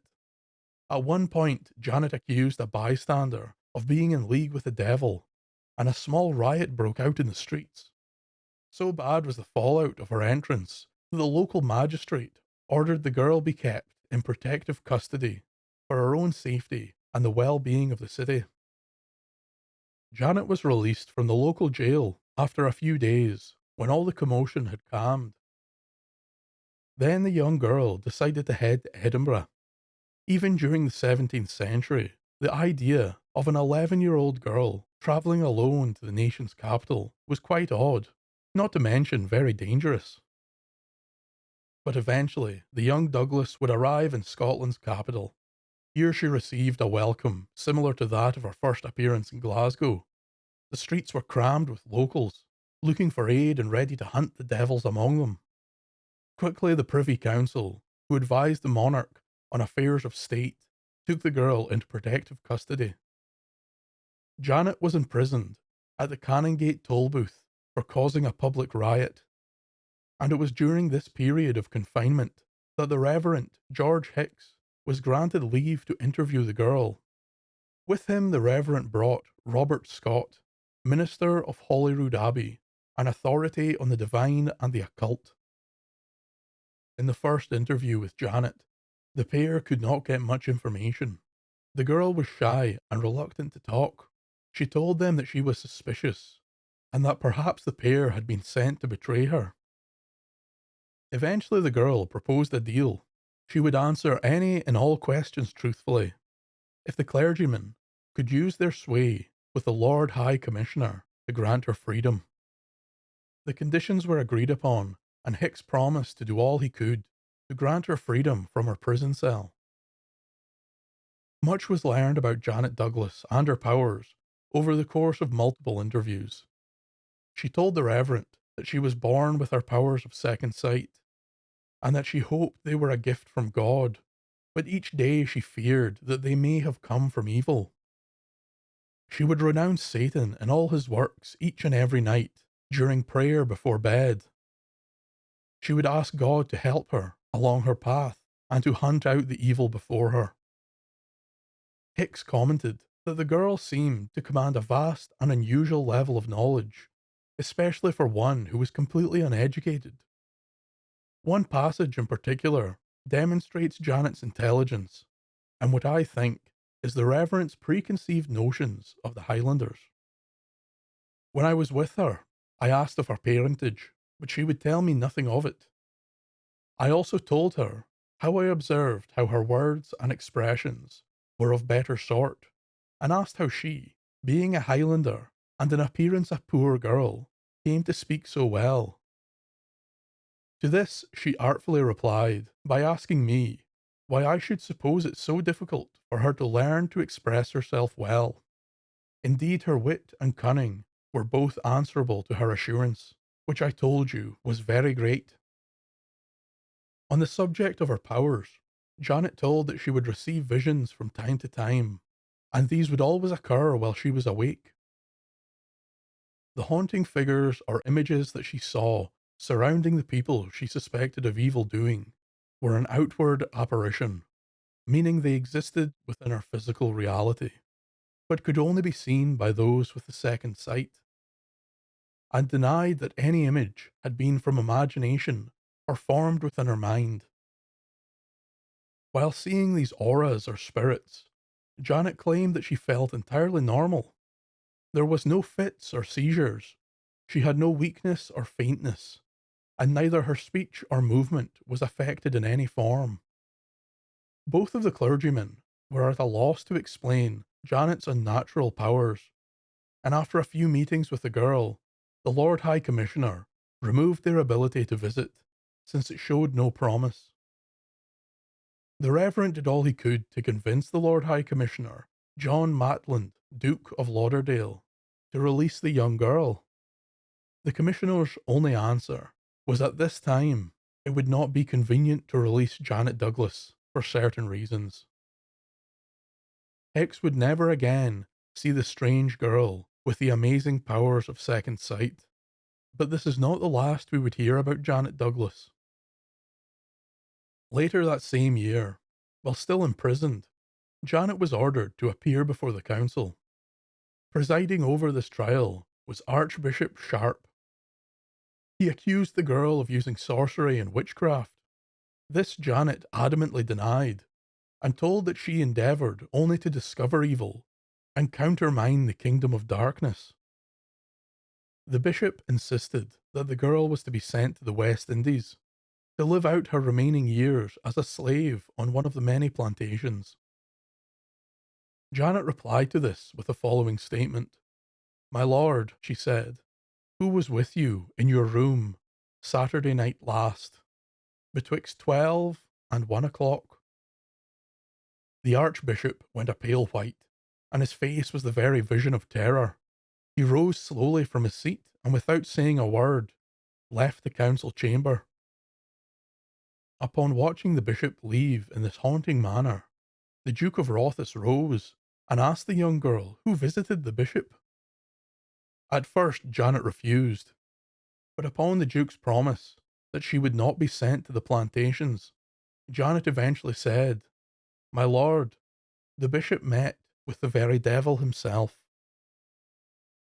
It is unknown what happened to the bishop after this shocking reveal. However, it is known that Janet was set free. Some say she went to England. Others believe she returned home to the Highlands. Whatever happened, the young Janet Douglas vanished into the shadow and was never heard of or seen again. I will leave you now with two quotes about Janet from Reverend George Hicks. "This girl, as I have observed before, was of a bold, undaunted spirit, and might bear those sights, from what cause soever, without any fear or perturbation, which others of more passive tempers and less stock of animal spirit could not so well endure. Some suspected her for an impostrix, but others, of whom I was one myself, thought that she was really what she pretended, being induced to that opinion from the notoriety of the facts, which the most incredulous and suspicious could not deny." In Old Scots, there existed the word carl, which was a derogatory name for a man, commonly a husband or an older person. Its meaning suggests low birth, a peasant or a serf. From this word comes its female counterpart, Carolyn or Carolyn. A Carolyn woman was an old nag. This derogatory term became synonymous with the term hag or even witch in some instances. Whatever it was about these old women, there has always surrounded them an air of mystery or ancient power. Knowledge gathered through a long life can be put to many uses, and in the stereotypical portrayal of the Carolyn wife, it lies in the wisdom of omens and enchantments. There are two sources for this word, which I think go some way to explain how these women were viewed. The first is simple and comes from the Old Norse term kerling, meaning an old woman or woman of lower birth. The second is a corruption or Scots equivalent to the Scottish Gaelic word cailleach, which means divine hag or old woman, and is a term associated with the power of creation and command of the elements. This reaches far back to some of Scotland's oldest mythological figures, namely the Cailleach Baire, Queen of Winter and Mother of all Scotland. So now that you are aware of the terminology and the history of the Carolyn women, we can continue today's story. The two most popular versions of Ewan and the Carolyn wife. There was an old saying in Scotland, whether he wed or nae, the all wife come upon Ewan. Whether you want them to or not, Sometimes things have a habit of just entering your life, and this was very much the case in our first tale, featuring the heroic Scottish figure, Ewan Cameron of Lochiel. Black Ewan, as he was known by some, lived in Scotland in the 17th century, and was chief of Clan Cameron, and a steadfast supporter of the Stuart crown. He became a key figure in the Jacobite Rising of 1689. It was said of this particular Lochiel, a name granted to all Cameron chiefs, that he was a gracious leader, a trustworthy ally, and a terrible enemy. It is due to this that you will find Scottish history littered with the myriad of great deeds and daring tales that feature this brave Scotsman. But this one in particular happened many years ago, before Ewan had grown into his legendary status. It was said that at this time a young Ewan was on a journey from Aberdeen to Inverness. The first evening of this journey was spent in a warm little inn on the outskirts of Aberdeen city. As Lochiel sat by the fire, he saw an old hunched woman sitting before him. Her eyes would eventually rest upon the man, and twisting her face into a snarl, she derisively spat the greeting, "Aye." Young Ewan, a little taken aback, but quick of wit, replied by wrinkling up his own face, tossing his head back, and calling, "Oh!" a retort the Carolyn woman did not see the humour in, and the remainder of the night was spent in an awkward silence. But on the next morning, as the young Lochiel rose to begin his journey, the Carolyn wife was waiting for him by the inn's door. "Step it out, young Ewan," she said, with a hint of sarcasm. Lochiel, of course, paid no attention, and simply went on his way. Yet all that day, the old woman would walk alongside the young man, and whenever his feet grew tired and his pace slowed, she repeated her challenge to step it out. Lochiel was still young, and his naive pride would not allow him to be bested by some old woman. And so with all the agility and strength that the man could muster, he set off down the road at a blazing pace, and by nightfall he had made it to Inverness, a grand distance of 108 miles. Lochiel, upon arrival, was dreadfully fatigued, and could barely stand. But to his utter amazement, the Carolyn wife kept his pace for the whole journey, and not only that, but now in Inverness the wise old woman seemed no more tired than she had been in Aberdeen. That night Lochiel snuck out into the city, and consulted a man learned in the ways of the esoteric and arcane. The man advised the young chief that if he were to answer the Carolyn wife's challenge with these specific words, then no evil would befall him. Ewan planned to do just this, and returned to the inn. On the next day, the old woman was found waiting by the door. She called to the young Lochiel, "Step it out, young Ewan." But this time the man answered, "A step for your step, and a step additional, Carolyn woman." The woman eyed the man suspiciously as he passed her, and continued on his journey.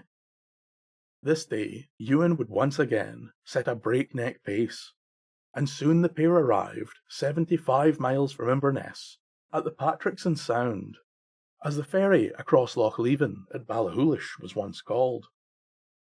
Upon sighting the ferry, Lochiel broke into a mad dash, and leapt aboard the boat, quickly casting off before the woman could follow.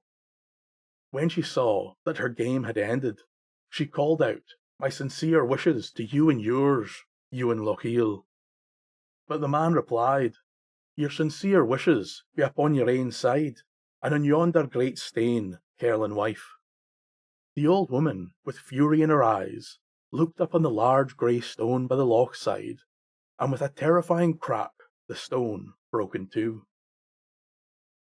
That was the last time Ewan Cameron of Lochiel ever saw the Carolyn wife, and how the saying came to be in common use, "Whether he wid or nae, the alewife come upon Ewan."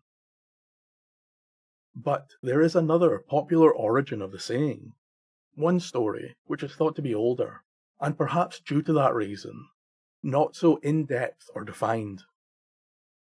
It begins with an entirely different young Ewan, who was attending a wedding. He was dressed in his finest kilt, and took with him a walking stick. Now, being a young man, with no thoughts of marriage himself, he became rather bored at the ceremony, and wandered off to the corner of the kirk. There he would tap a skull with the stick, and recite each and every word the minister said to the married couple. Ewan swiftly left the gathering and returned home. But that night, as he was laying down to sleep, an odd sense of foreboding entered his mind. The bed around him became ice cold, and a haunting apparition appeared before the man. An old wizened woman, a Cailleach, now stood in the room. She raised a spectral hand, pointing at the young man, and told him that she had come to claim him as husband, and that they were both now married, as sure as the pair at the kirk. From that night on, the grim spectre of the Carolyn woman invaded the presence of Ewan, tormenting him each and every night. Ewan cursed his careless boredom in the kirk, and now craved for this nightly haunting to stop. First, he would consult the local wise man, and beg his aid with this terrible situation. The old man was much worried by the frightening tale. He told the boy that it was out with his knowledge to rid him of the spectre, and it was his belief that both of their lives were now bound till death. But our young Ewan would not accept this answer. It would not be his fate to die by the hand of the Carolyn wife, so he set off to seek aid from the great wizard Michael Scott. Scott was a supposed master of spirits and arcane knowledge during the late 12th century. It was said that this particular famous Scottish sorcerer could bind spirits to his will, much like King Solomon of old. So surely he would be the perfect person to aid our young Ewan. It did not take long for Ewan to gain an audience with the old sorcerer, whose voracious appetite for knowledge always desired such odd tales as the man had to give.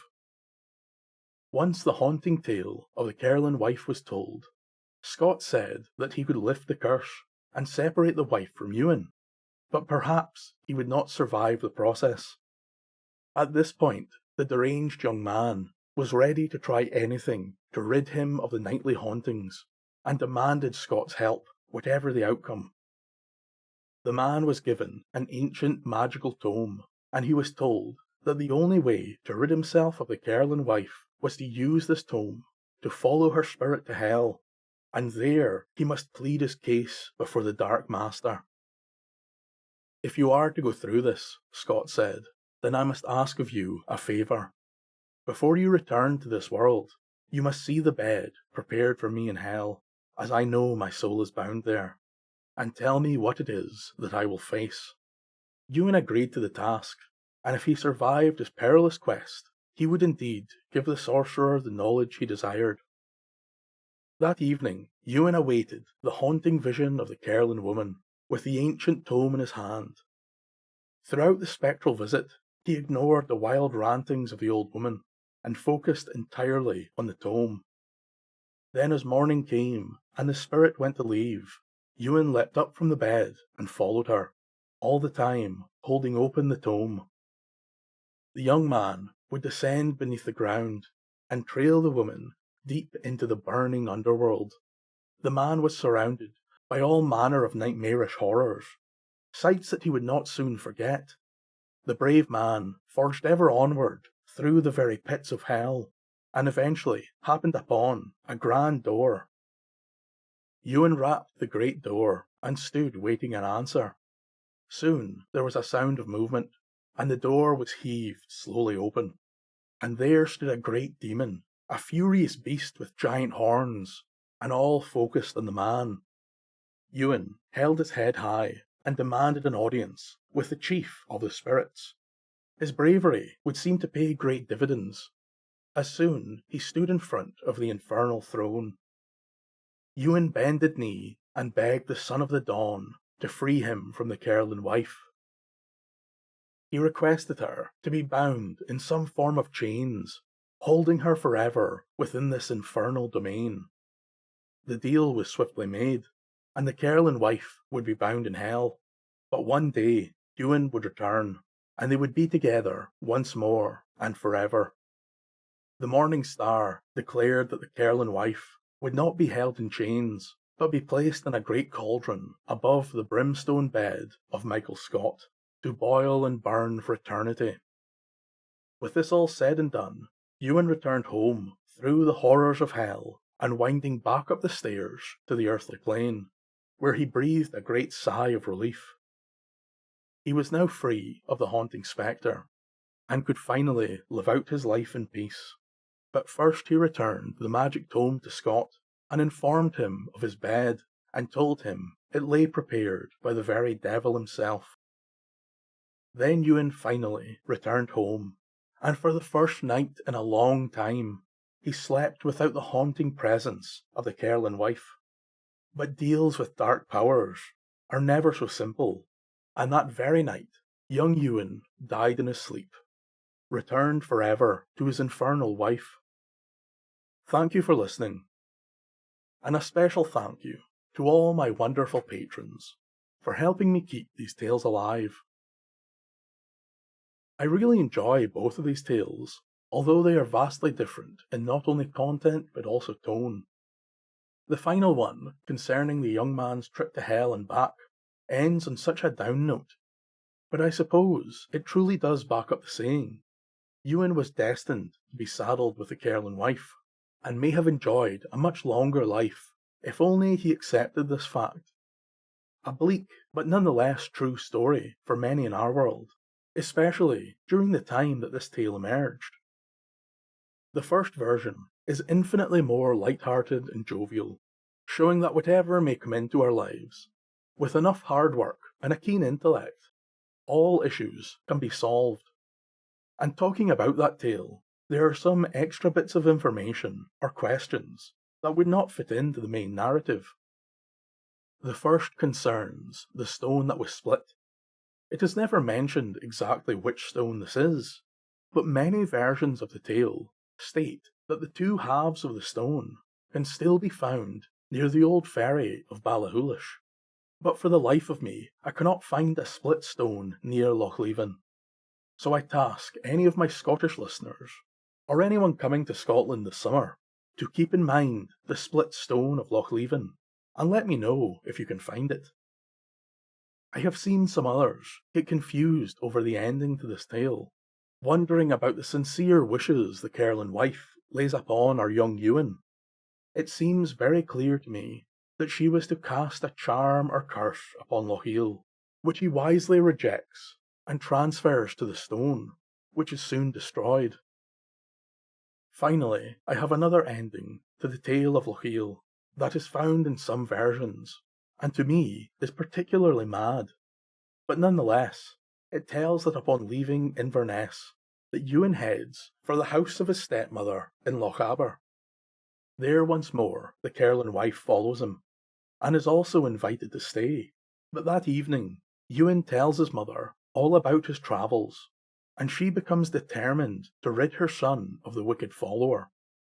That night, Ewan is put to bed on a hardwood board, and his feet are covered in butter, whereas the old woman is given the most comfortable bed in the house, and is draped in the finest of blankets. In the morning, Ewan wakes, feeling great, and his blistered, butter-covered feet are entirely cured of pain and fatigue, whereas the old woman in the fine bed now lays stone dead. I will leave this particular ending up to your interpretation, and I hope you will join me again next time for more Scottish tales.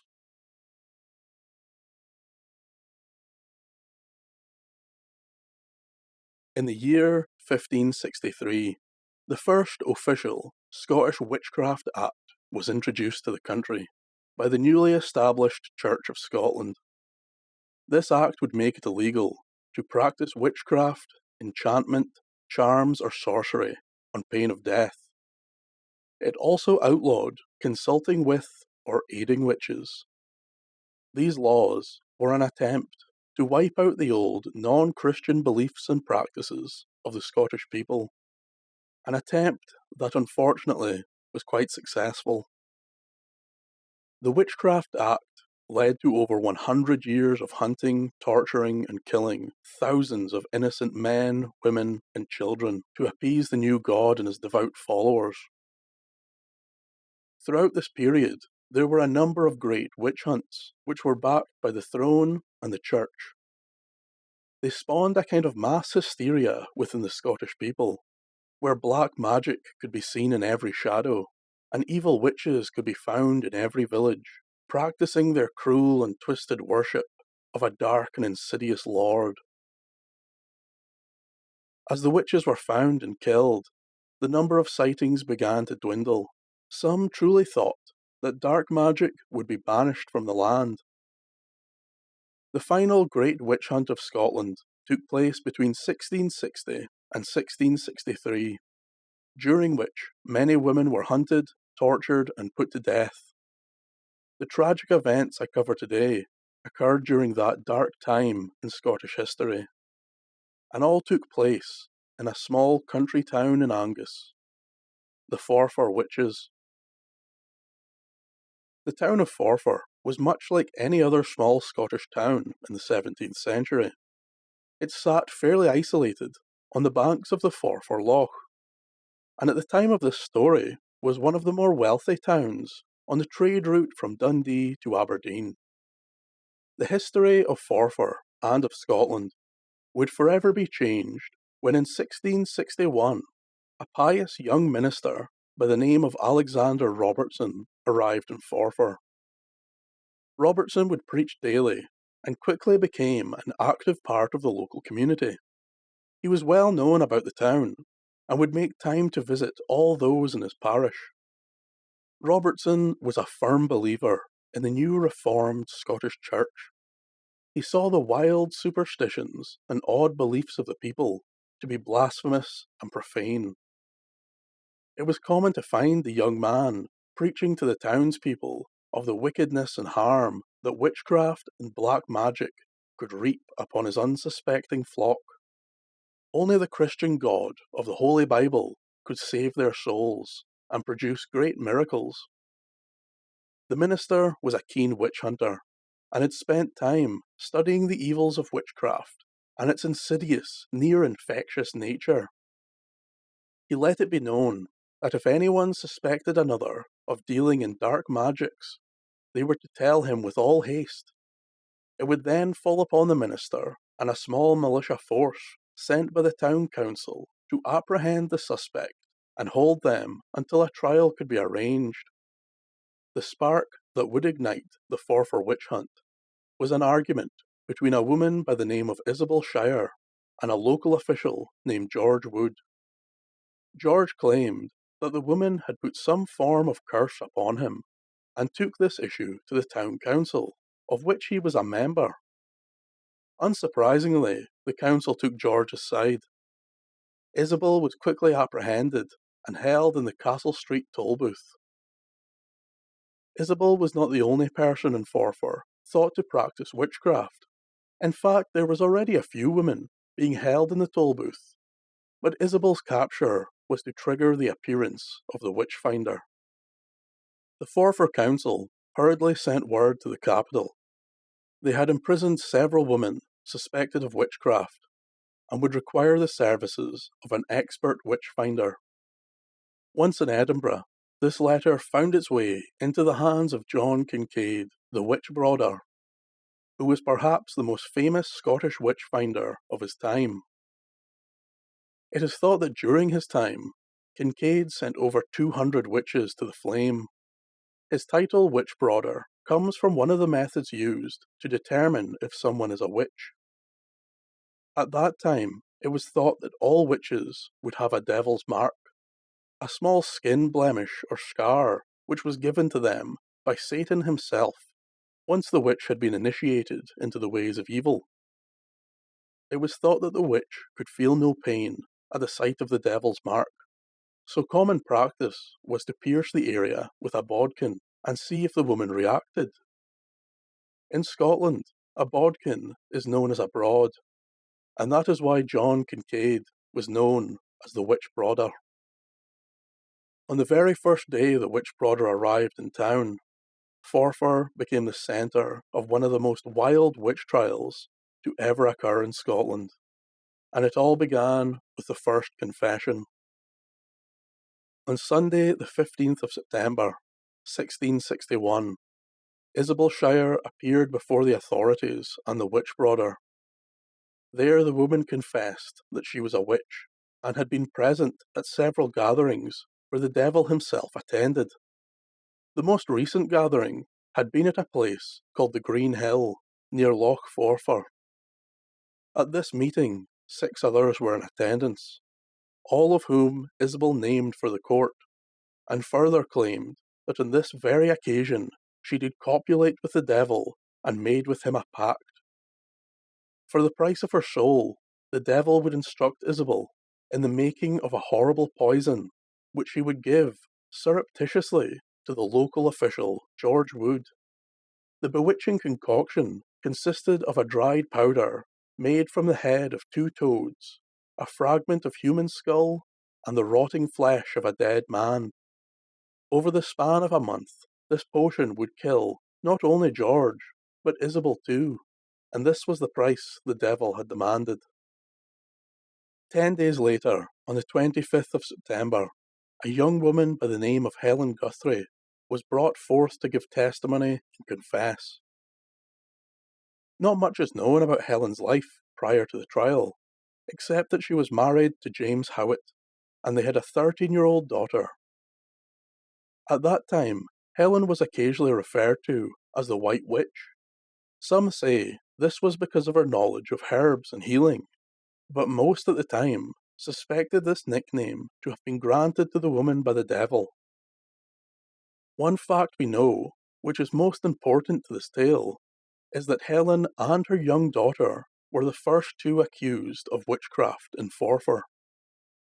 When the woman took the stand, she first admitted to being a very drunkensome woman, prone to the use of foul language and general wickedness. Only then did she admit to the charges of witchcraft. She told the council that she had studied dark magics for well over 14 years, and that a woman named Janet Galloway of Kirriemuir did teach her the devilish craft, and would introduce her to the Dark Lord personally. Helen claimed to be incredibly powerful and well respected in the devil's dark court. The devil cared so much for Helen that on the first day of the trial, as Isabel Shire was confessing her sins, the Dark Lord did appear to Helen within her lonely cell at the toll booth. She told the council that Satan had come to save her, and by his evil power, the woman was levitated from her bed up into the rafters. But unfortunately for the White Witch, the guarding watchmen saw this terrible sight, entered the cell, swiping at Helen and the beast with their swords. This broke the spell, and once more she was trapped. The truth of this demonic confession was confirmed by all 3 of the watchmen who had been on duty that evening. But by far Helen's greatest power was that she could tell at a glance if a person had been involved with magic, the devil, or witchcraft. It was this extra sight that allowed Helen to list the names and deeds of every single witch in Forfar.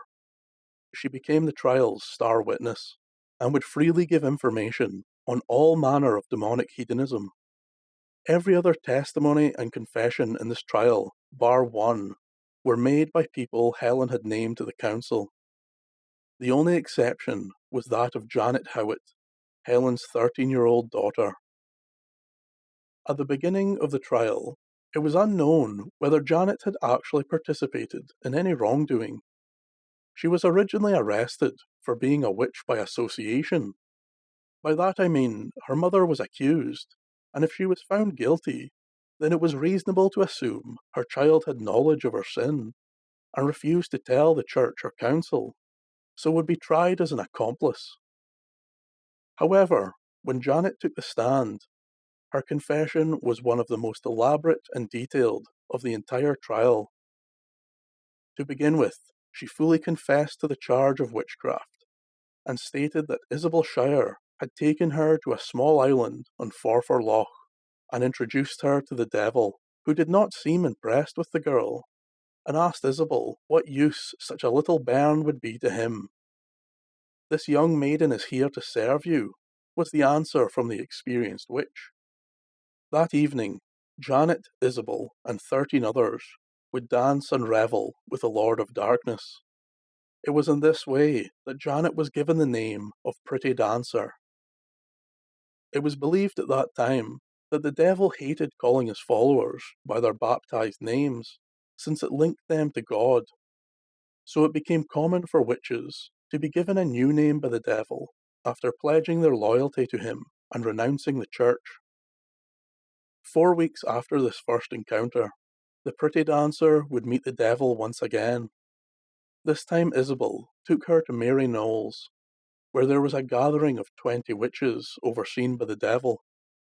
That evening, the dark party consumed beef, bread, and ale, all while they danced.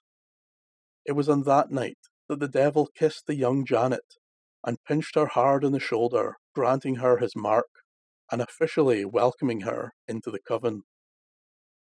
For many weeks after, the devil's mark would sear and burn, giving the girl such severe pain that she was confined to her bed. Janet's third meeting with the devil would take place 6 weeks later at a place named Lapidou. Again the demon kissed the girl, but as his hands caressed her skin, the burning pain within the mark completely disappeared. Janet then joined the other witches as they revelled in the devil's power. Her final confession to the council that day would be her attendance at the great gathering of witches on Newman Hill. On that ominous evening, the young Janet would witness her own mother, Helen Guthrie, having sex with the devil. Once finished with the girl's mother, the beast would gallop away upon a dark horse. But Janet feared she would never meet the devil again, so ran to catch him. But the Dark One ordered her to return to her mother, and the young girl did as she was told. When the understandably shocked Janet returned, Helen forbade her to tell her father what had occurred that evening. It would seem to many in the toll booth that day, both the White Witch and the Pretty Dancer were equally guilty. John Taylor was a local farmer and had been arrested on the testimony of Helen Guthrie. When brought before the council, John claimed that one day, some months ago, the devil would appear before him, riding a large brown horse, and that the very sight of the Dark Lord filled the man with pure terror. Satan beckoned to the man and told him that he was well aware of John's comings and goings. In fact, he knew that the man was heading to the market and offered to lend him a large sum of money. But John told the council that he outright refused to have any dealings with the devil and continued on his way, never to see the beast again. Elsbeth confessed to having revelled with the devil 3.5 years ago at the great gathering of Peter Den, where a large number of witches did dance and receive new names from the devil. She herself was called Alison, and John Taylor received the name of Beelzebub. On that night, Elsbeth would receive the devil's mark upon her left shoulder and became part of the covenant.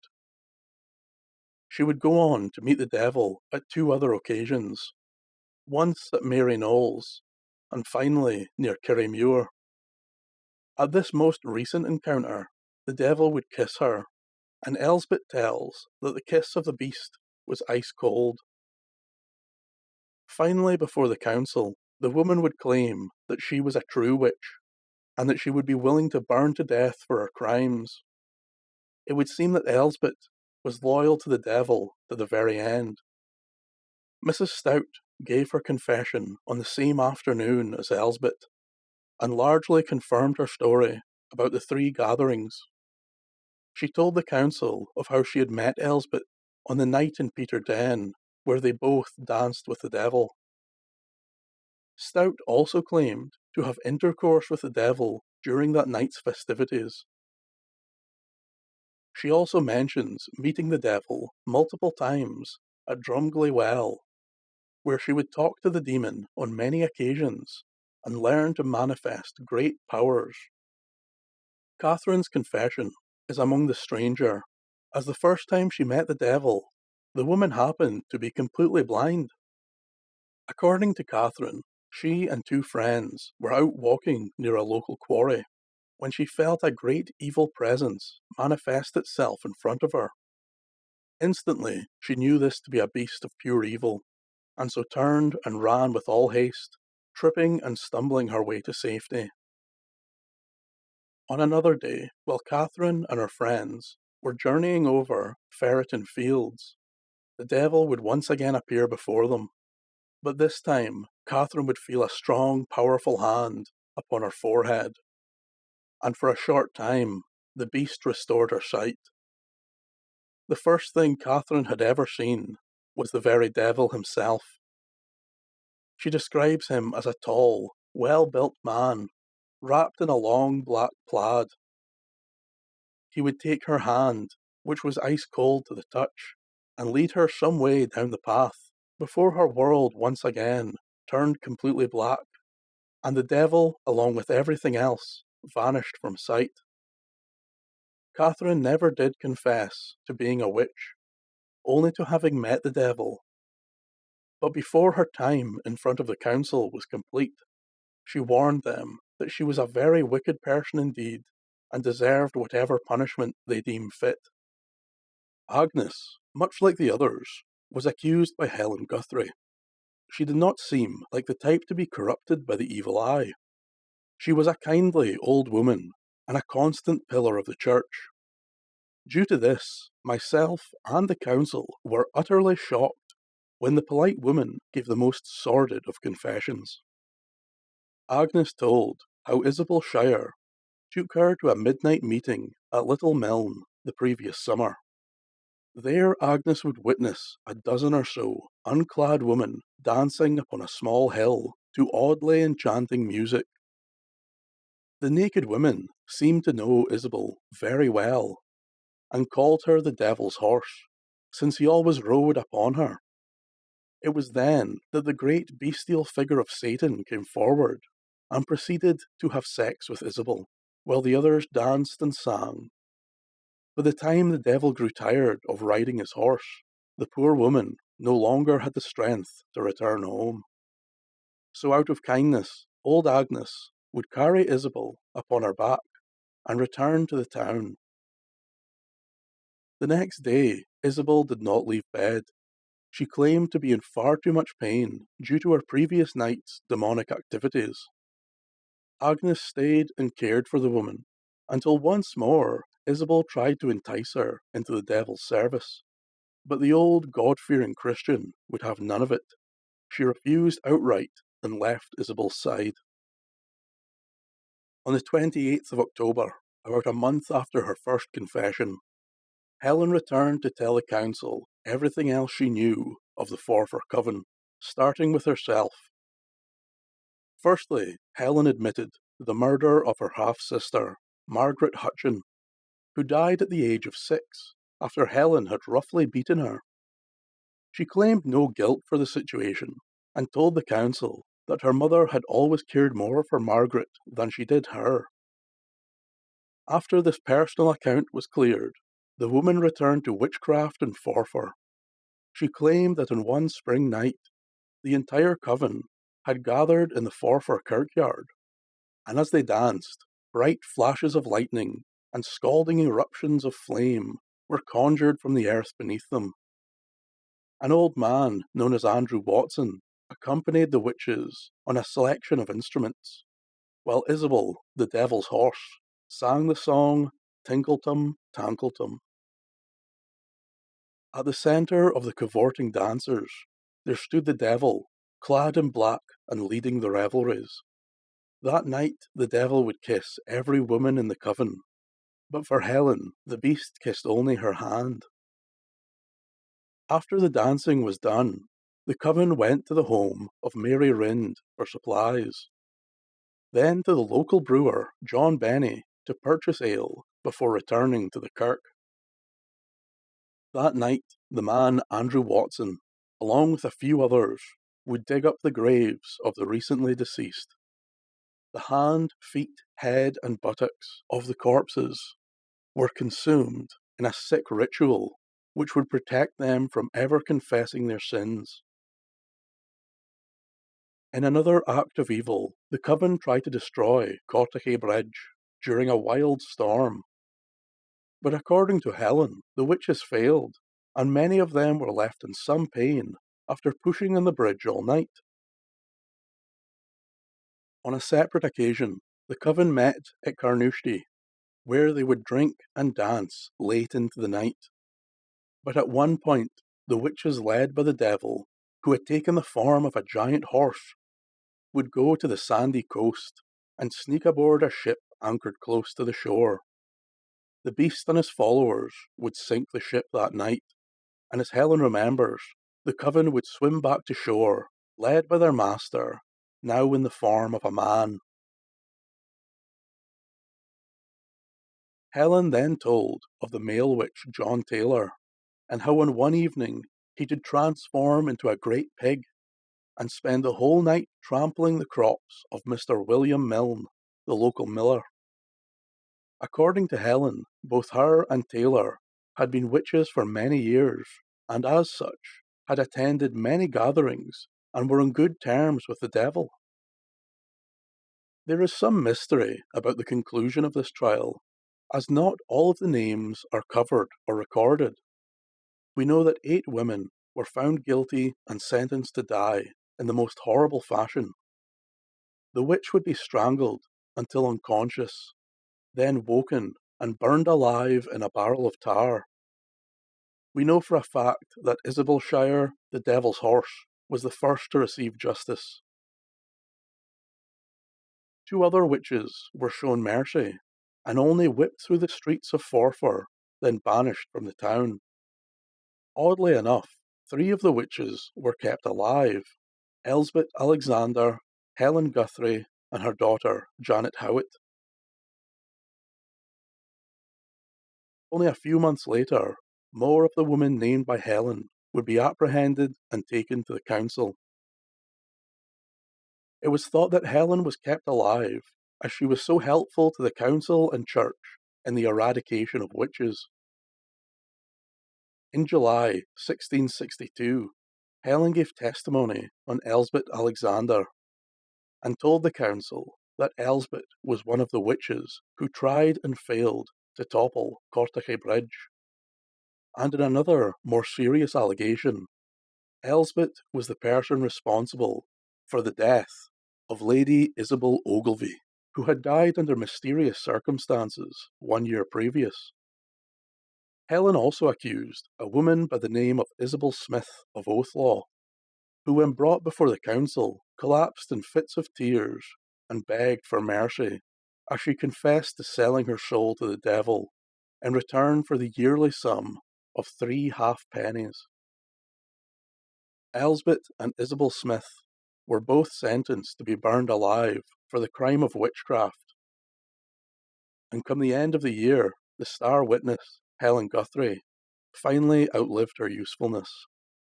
She too was burned alive in a barrel of tar. Helen was the last ever witch to burn in Forfar, and her death signified the end of the last great witch hunt. Soon after Helen's death, a new council was brought into Forfar. Their first action was to remove the witch-hunting zealot, Alexander Robertson, from his position as minister. After this, the witch hysteria that had encompassed Forfar for the last 3 years dispersed rather quickly, but not before untold pain and misery had been forced upon the many Scottish women who were tortured and burned to death. You might be wondering what happened to Helen's daughter Janet, or Pretty Dancer as the devil knew her. Well, that question is still up in the air, and from the sources I have found, multiple endings are given. One stated that a formal request was put before the council, asking to hold another trial or release Janet with no charge, but the outcome was unknown. A second possibility was that a lawyer from Glasgow named James Guthrie sent multiple letters to the council in an attempt to liberate the young girl. Again, the outcome is not known, but some have suggested that James may have been some relation of Janet and Helen, although it seems largely predicated on their last names, and I am not sure that it holds up to much scrutiny.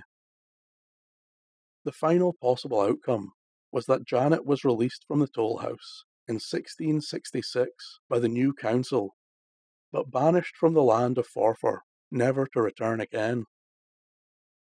There are many theories as to why Helen Guthrie gave so much information to the council, including accusing and informing on many of her close friends and neighbours. Some think it was purely to extend her own life, which, if true, seemed to work for almost a year and a half. It's easy to vilify Helen. She was a local drunk and a well-known troublemaker in the town.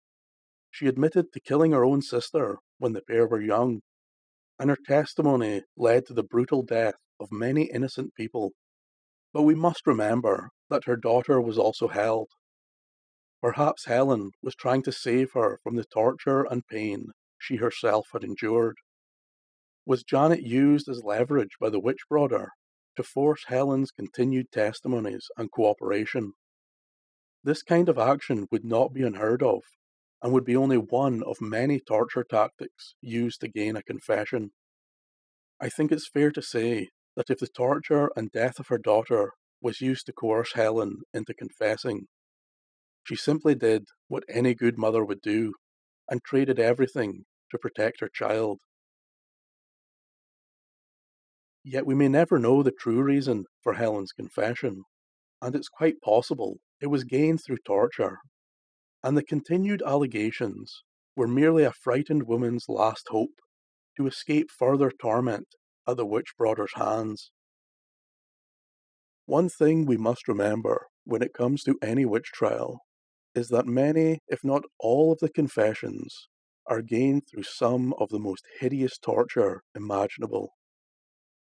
The many unfortunates that were held within Forfar's toll booth were forced to live in the most miserable conditions.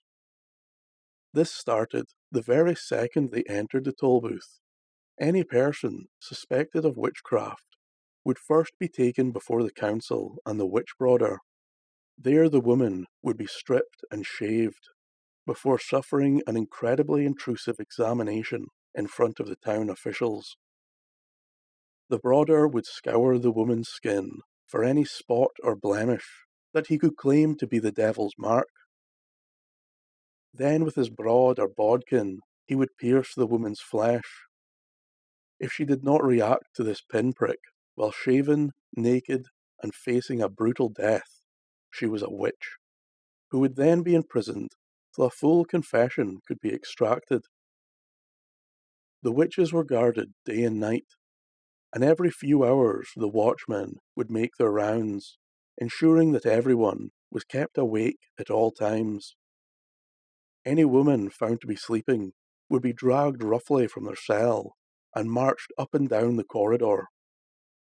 The imprisoned would have been incredibly sleep deprived, which has been known to produce hallucinations and erratic behavior.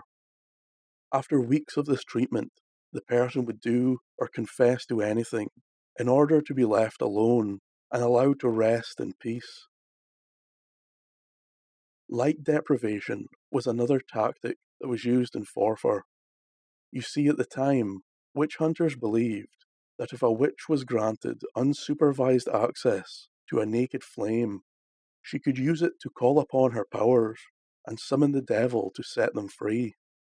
So as you can imagine, being in a cell, heavily sleep deprived, with no outside light and access to candles or fire in the beginning of a Scottish winter, was not a favourable place to be. Yet these methods were thought to be kind. The techniques would become far more severe if a confession was not gained, or a confession was needed very quickly. It's reported that the scold's or witch's bridle was used during this trial. The witch's bridle was an iron muzzle which encased the woman's head. A bridle bit would then be placed in the mouth to compress the tongue. Often this bit would be sharpened or spiked in order to cause the most pain possible. Its function was not only to silence the victim, but to cause extreme pain and psychological trauma. It would belittle and intimidate the wearer, forcing them into submission. After a few hours, or in some cases, a few days, wearing this hideous contraption, the victim would become overwhelmed with fear and pain, ready to confess to the most outlandish claim. The witch's bridal, or branks, as it was originally known, was actually first used and most probably invented in Scotland in 1567, just before the first great witch hunt. For all the great inventions Scotland has given the world, the branks is not one of them. But if the branks did not do the job, the thumbscrews just might. Known in Scotland as the pilnywinks, the thumbscrews were a simple vice that would be placed over the thumbs or fingers of the witch and used to crush them. Many would include sharp spikes designed to puncture the nail and savagely tear at the nerves underneath. There were a wide variety of these devices, which would fit all manner of fingers, toes, and thumbs. Their chief function was to inflict the most pain possible. The skin would tear, and bones would shatter beneath the force. Sources from the time tell of victims' arms and shoulders swelling greatly after bruising and breaking the thumb bones. Again, the indescribable pain would force a confession. Similar to the thumbscrews was a torture device simply referred to as the boots. The boots consisted of multiple wooden planks that would be tied around the witch's lower leg and ankle.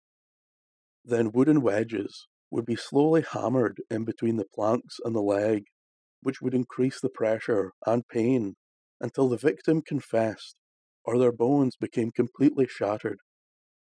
It was not uncommon for the boots to incorporate spikes or hot iron in some fashion, which leads us on to our next implement of torture. This horrific item was used throughout the Scottish witch trials and was thought by some to be the most inhuman torture of all. This device was the Caspi claws, a form of leg irons or cuffs, which would be heated until red hot before being clamped upon the ankles of the victim. The scalding iron would burn through flesh and commonly reach bone. There was no escape from the searing pain, and any attempt to halt the burning or move the cuffs would only inflict more pain upon the unfortunate witch.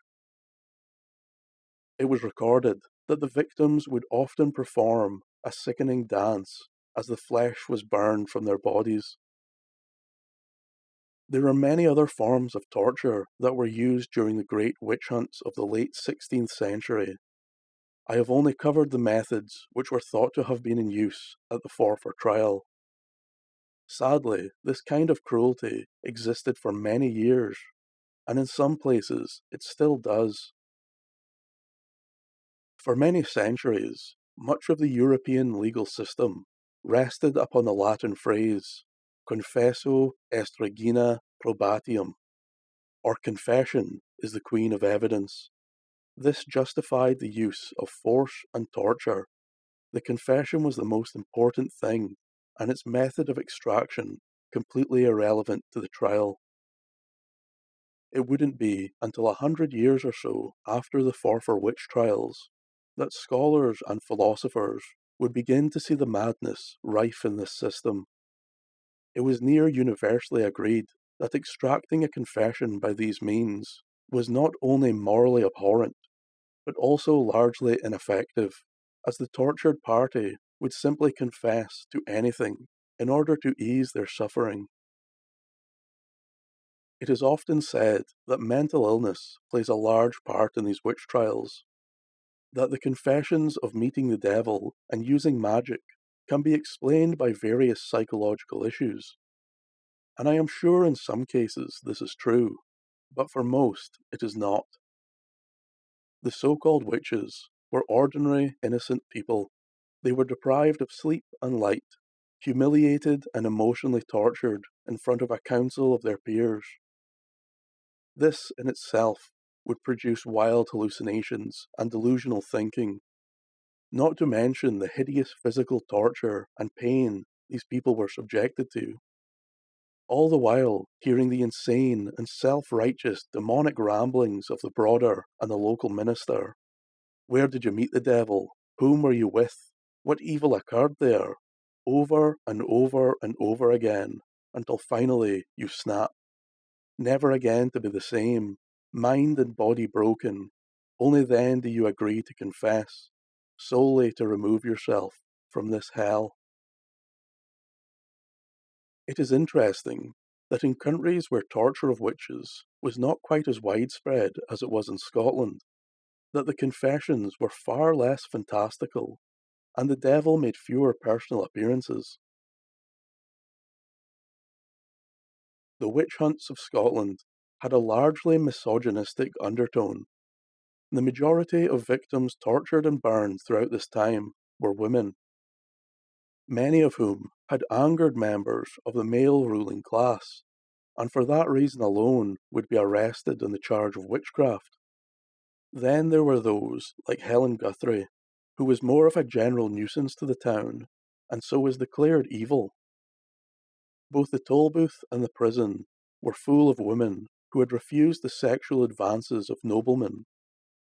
The jilted lovers were quick to claim that witchcraft was the reason for their dismissal.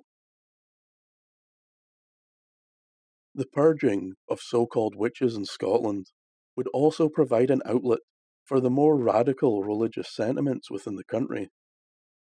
This process worked to fully install the newly reformed Christian Church in Scotland, and would systematically burn and destroy any remnant of the native beliefs and the old gods. You have heard about the unforgivable torture these people underwent, so it should come as no surprise that during this time Scotland lost a lot of its history, folklore, mythology, and part of its identity. No one knew which stories or tales would lead you to the flames, so most were forgotten or hidden deep within the minds of those no longer with us. The historical tragedy of the great witch hunts will forever stain the history of Scotland with innocent blood. From all I have seen in my research on this trial and others, I firmly believe that the devil is severely outclassed when it comes to pain and torture. No dark power or witchcraft can surpass the horror and evil of fundamentalist thought and the zealots who hunt the innocent. Thank you for listening, and a special thank you to all my patrons, especially those who helped me decide to make this video and who continue to support my channel. There are many odd tangents that I found while researching this video, but I honestly don't have the time to cover them all. One I found particularly interesting was what the future held for John Kincaid, the witch brother. At the time of the Forfar trial, John was possibly the most famous witch brother in Scotland. If you look through the transcripts of witch trials between 1650 and 1670, you were guaranteed to find many mentions of the man. He travelled the whole length of Scotland, from the Highlands to the Lowlands, and even appeared as an expert witness in a few English witch trials. For his part in the Forfar trial, John would gain an honorary title in the borough and a large fee for removing the satanic cloud covering the town. But in 1662, a profusion of accusations were raised against the famous witch brother.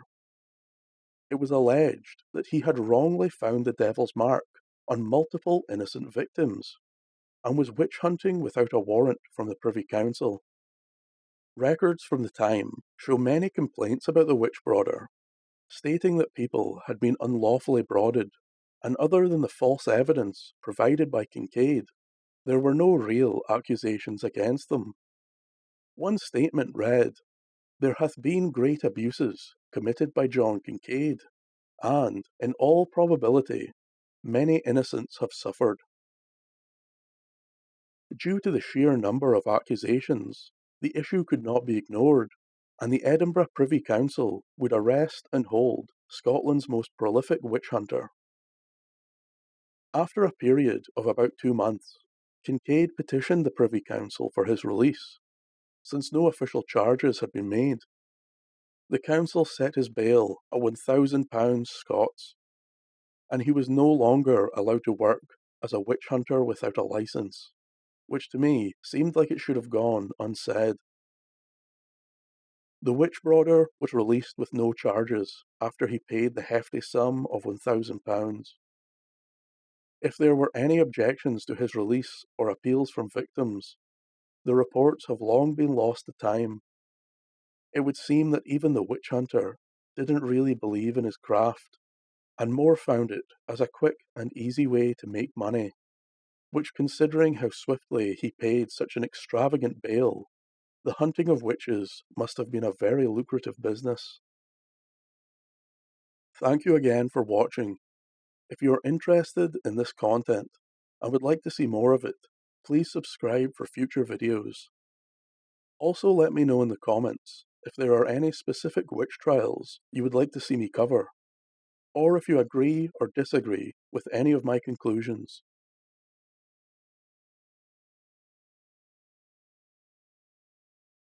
Even before the idea and concept of evil witches, there were always powerful women in Scotland.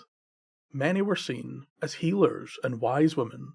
They were consulted on many occasions, whether for illness, future predictions, childbirth, or just to seek the knowledge of the wise.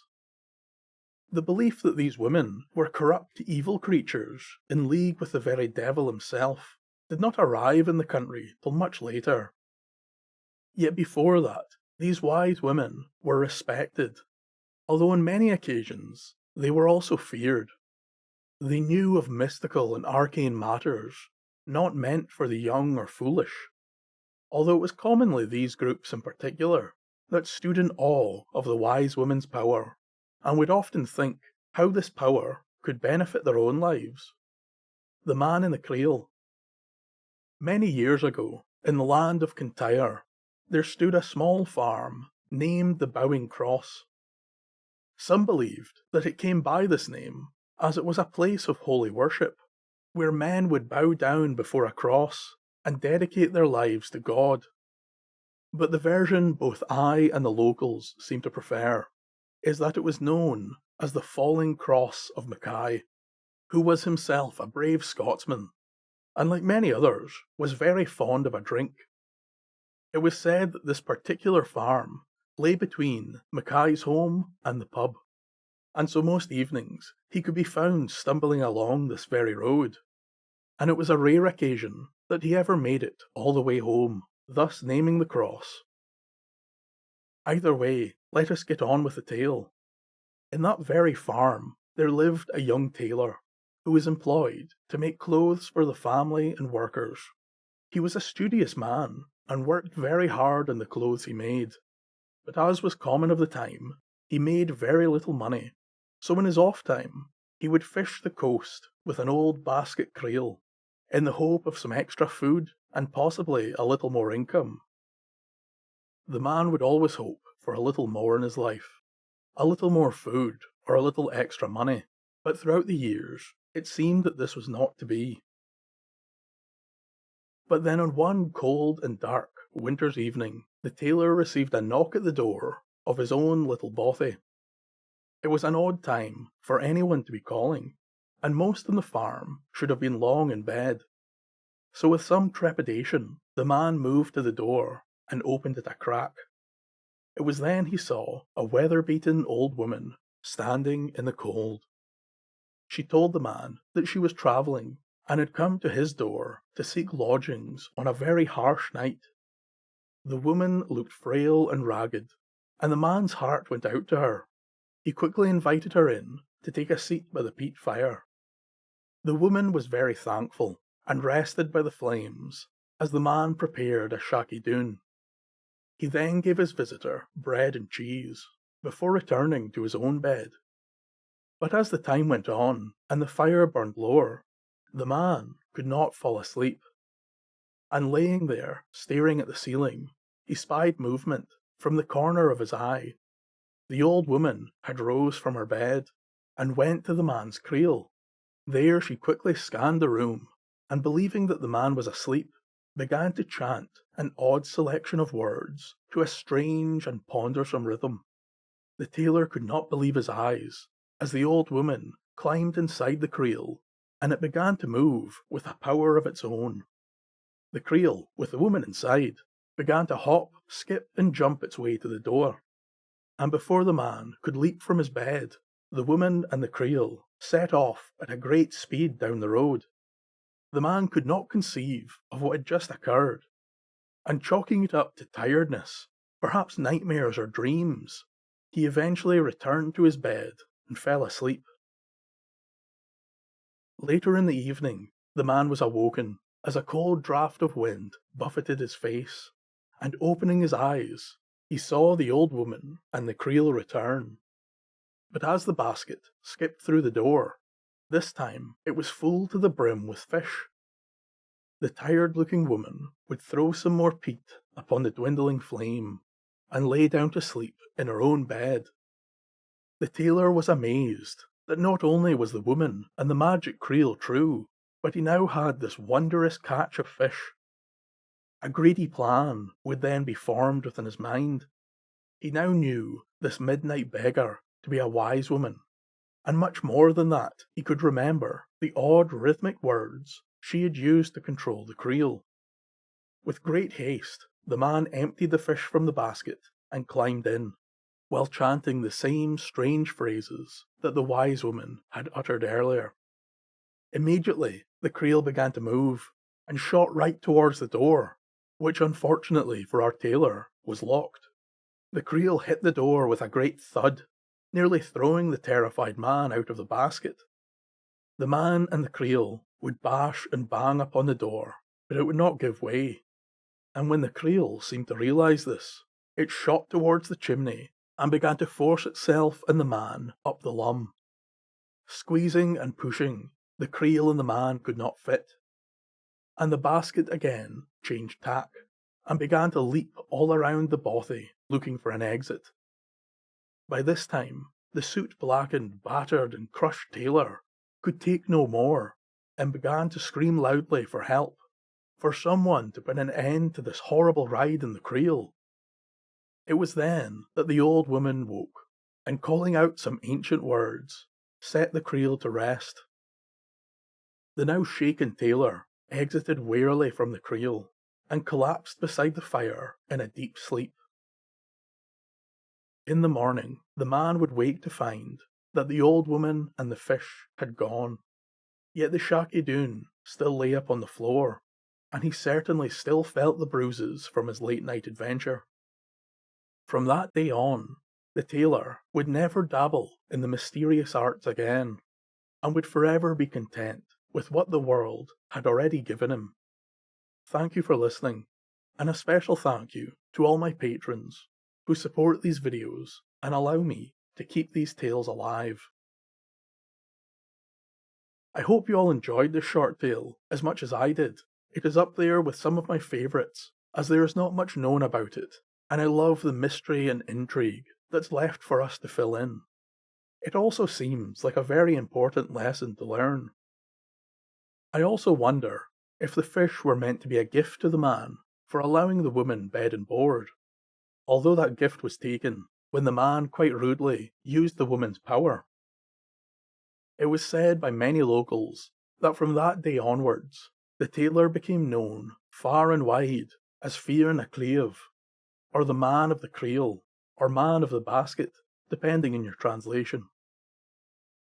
This tale inspired a great Gaelic poem by the same name, which was often sung to a fast-paced dancing reel to mimic the tailor's unfortunate journey within the creel. It was once said that each and every piper and fiddle player in Kintyre could play at the drop of a hat Fear na Cleave. There was another version of this tale that was written as the Ballad of the Man in the Creel, in which the farm is located near the famous Campbellton Loch, and the old woman is now the man's wife, who seems to return every night with a creel full of fish.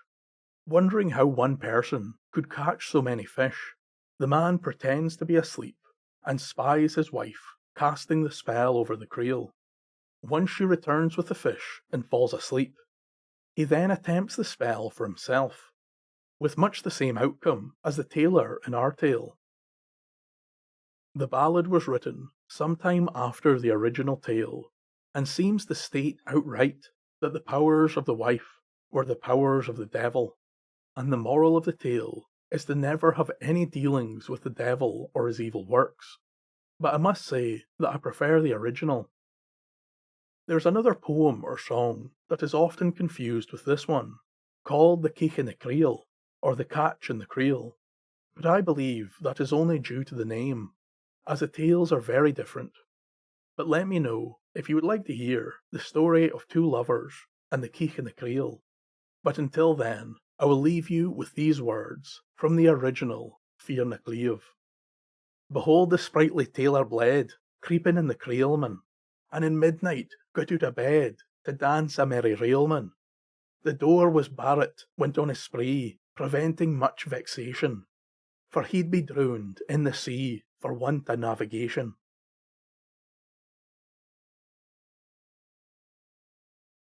During the 16th and 17th centuries, Europe descended into an all-encompassing madness, a form of mass delusion pushed by nobility and the church. Hundreds of previously warring nations seemed to suddenly unite, or at the very least agree, that the greatest evil facing all of humanity were those in league with the devil, witches and sorcerers. This craze originated in mid-14th century Europe, with a small handful of scattered cases, but it would take some 200 years for this collective hysteria to enter the forefront of European society. And during that time, thousands of men, women and children were tried for practicing or associating with the demonic art of witchcraft. Those judged to be guilty faced horrific punishments, with the most common sentence being burned alive at the stake. During this horrific period, Scotland would hold more witch trials and executions than any other European nation.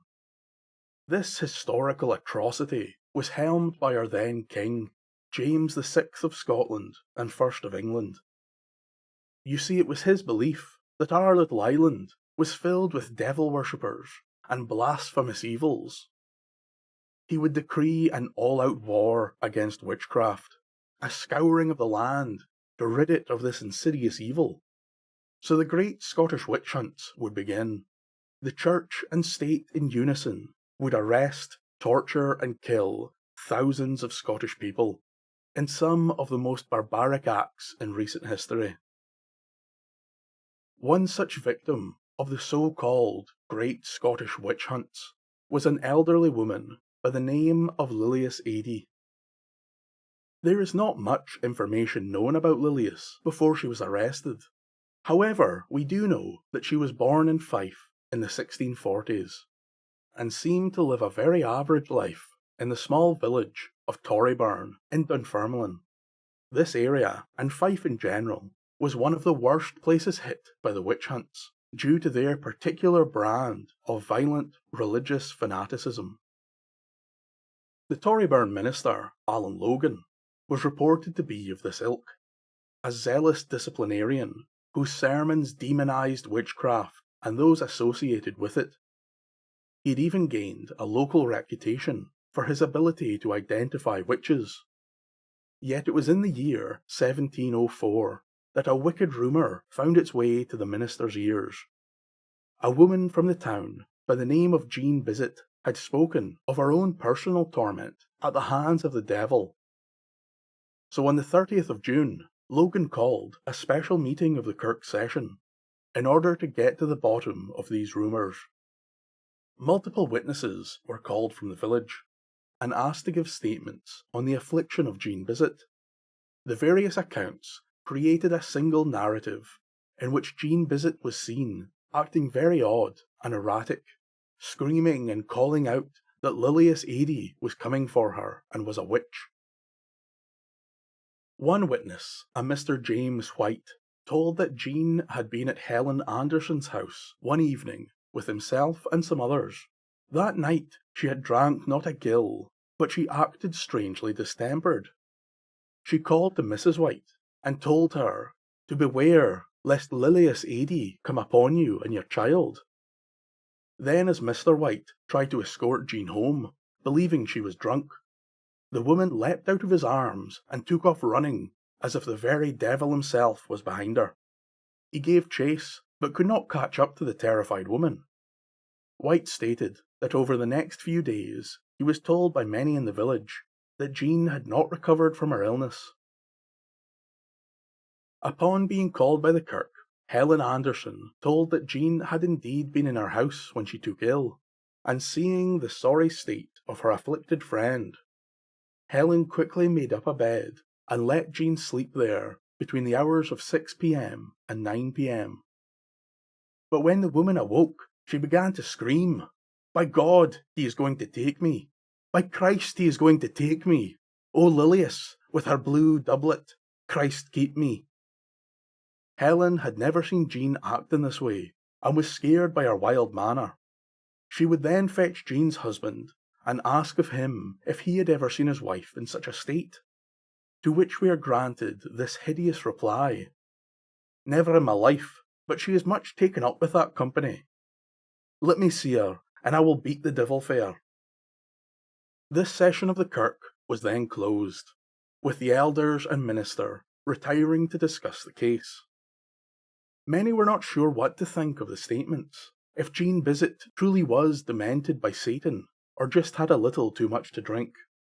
Even if the connection to the devil was to be believed, what evidence was there that Lilius Ady, the old widow woman, played any role in this possession? The kirk council decided to reach out to others in the village and make inquiries into the person of Lilius Ady. It was then when a second accusation came to light. A young woman by the name of Jean Nielsen, also alleged to have been horribly tormented by Lilius, and told of how she could hear her at night, and that Ady was coming for her.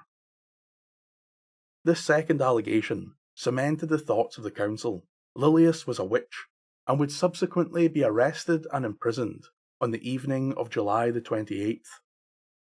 The kirk meeting on the 29th of July was the first in which Lilius was questioned. The following sessions discussing the case were to be held in the prison to allow Lilius to be questioned there. In all, she was interviewed 7 times, and taken to the kirk twice to make confession. At the first interrogation, after pledging to tell the truth, she was asked if she had conspired with the devil, to which the old woman replied, "I am in compact with the devil, and have been so since the second burning of the Fife Witches." She told the horrified council that her first meeting with the devil had been at Gollet, just east of Torryburn, during the harvest season. She said that a voice had entered her mind, and tasked her with meeting the devil, or Al Clutie, as he was known by some, on that very day.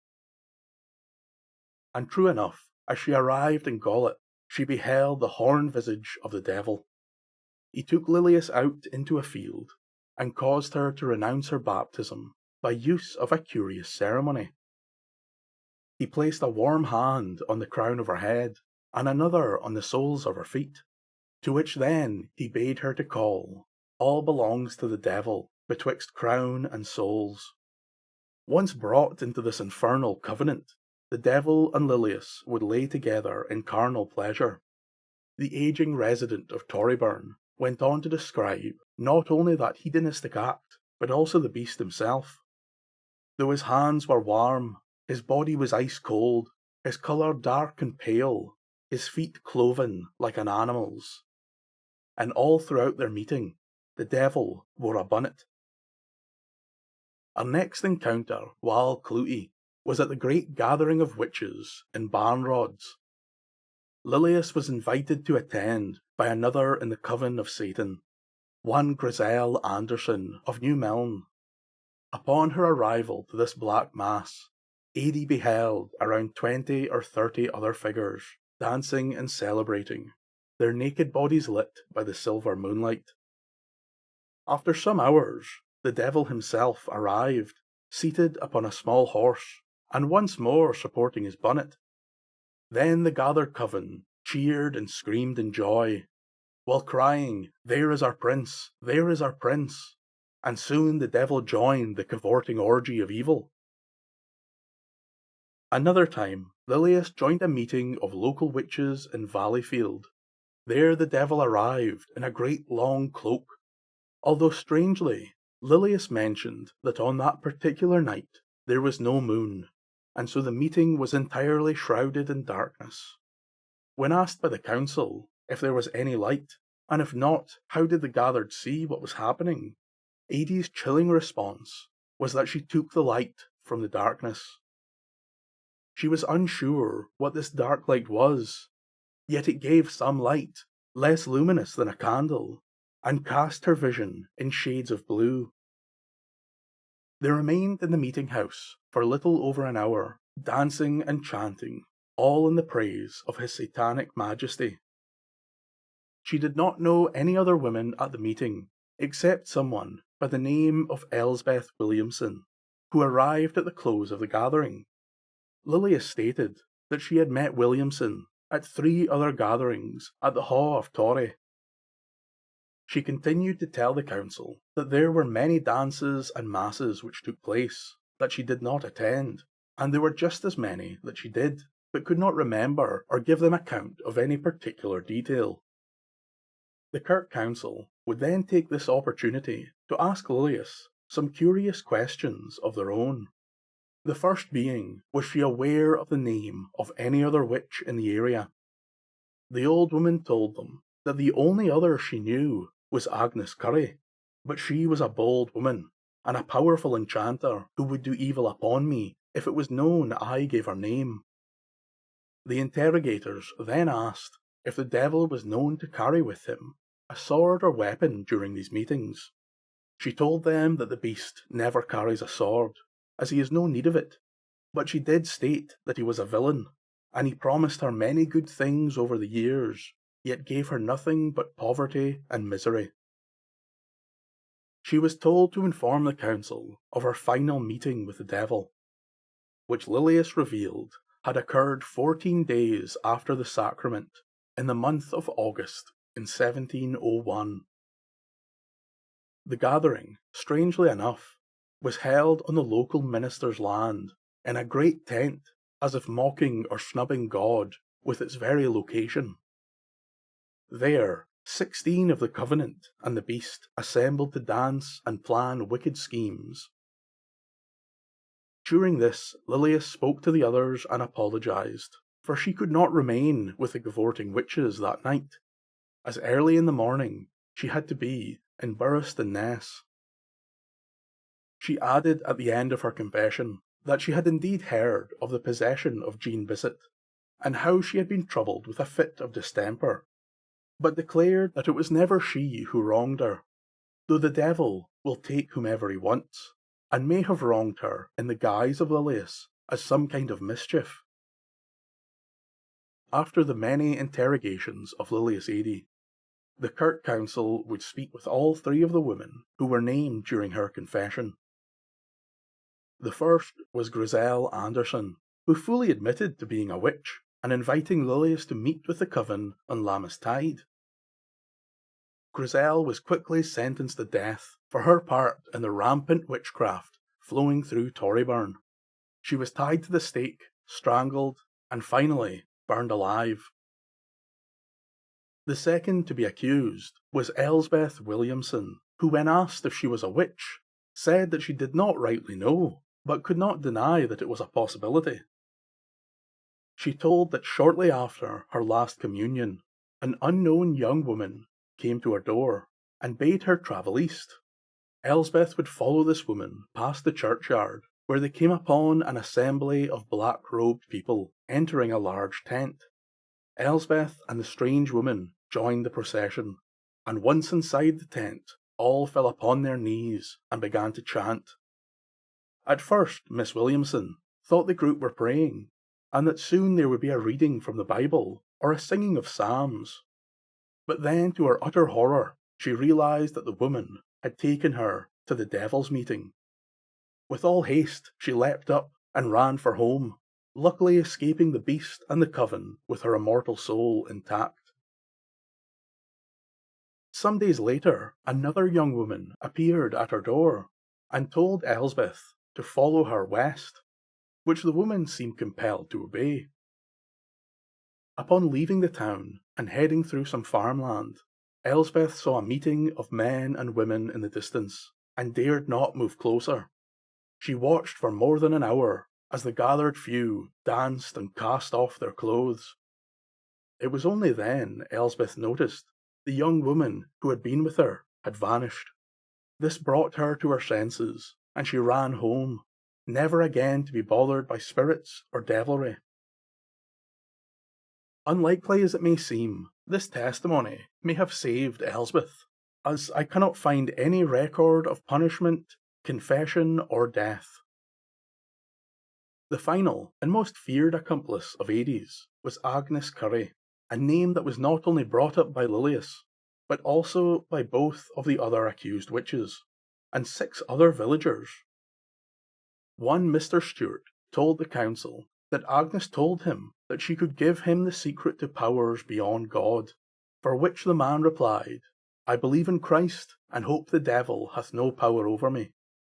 Agnes laughed at the man and said, "The devil hath done wrong to many, and may yet do wrong to you and yours," which Mr. Stewart took as a threat against him and his family. Another man, James Patton, told that Agnes alleged to him that his sister was involved with the devil, and that she knew this to be true. Another man by the name of William Wilson stated that 24 years ago, his neighbour, Helen Johnston, had given birth, and the child had quickly passed on the very night of its christening.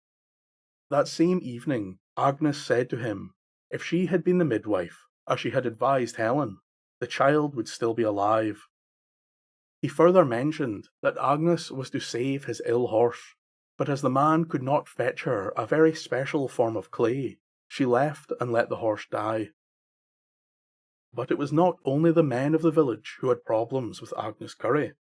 A woman by the name of Janet Glass also had testimony of Agnes's witchcraft, as on one day Janet went to Agnes's home, where she was baking, and would offer Janet a small piece of oat bannock, which upon consumption made her terribly ill with a fever.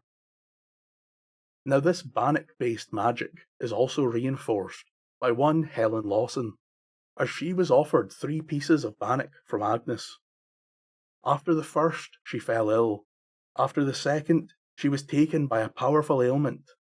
And while Agnes motioned her to take the third, Helen did not dare, and ran from the house. She was willing to swear in front of the church that the final mouthful would have killed her. After a much longer trial, and many more testimonies, and another 8 alleged witches, Agnes would also be sentenced to death and strangled on the stake before being burned alive. But then where does that leave our Lilius Ady? Well, fortunately, or unfortunately, depending on your point of view, she would never make it to the stake. In fact, she would die in prison on the 29th of August 1704. It was said by many at the time that this was due to her old age, and her body could not stand the torture she had suffered during her time in prison. But while many witches were subjected to horrific machines and implements designed to cause unbelievable pain in order to extract a confession, this was not the case for Lilius Ady. But don't get me wrong, although the methods were more simple, it was still torture of the most horrific kind. Lilius was subjected to 24-hour surveillance and complete sleep deprivation, a process for which the Church had fought to keep and uphold under their control.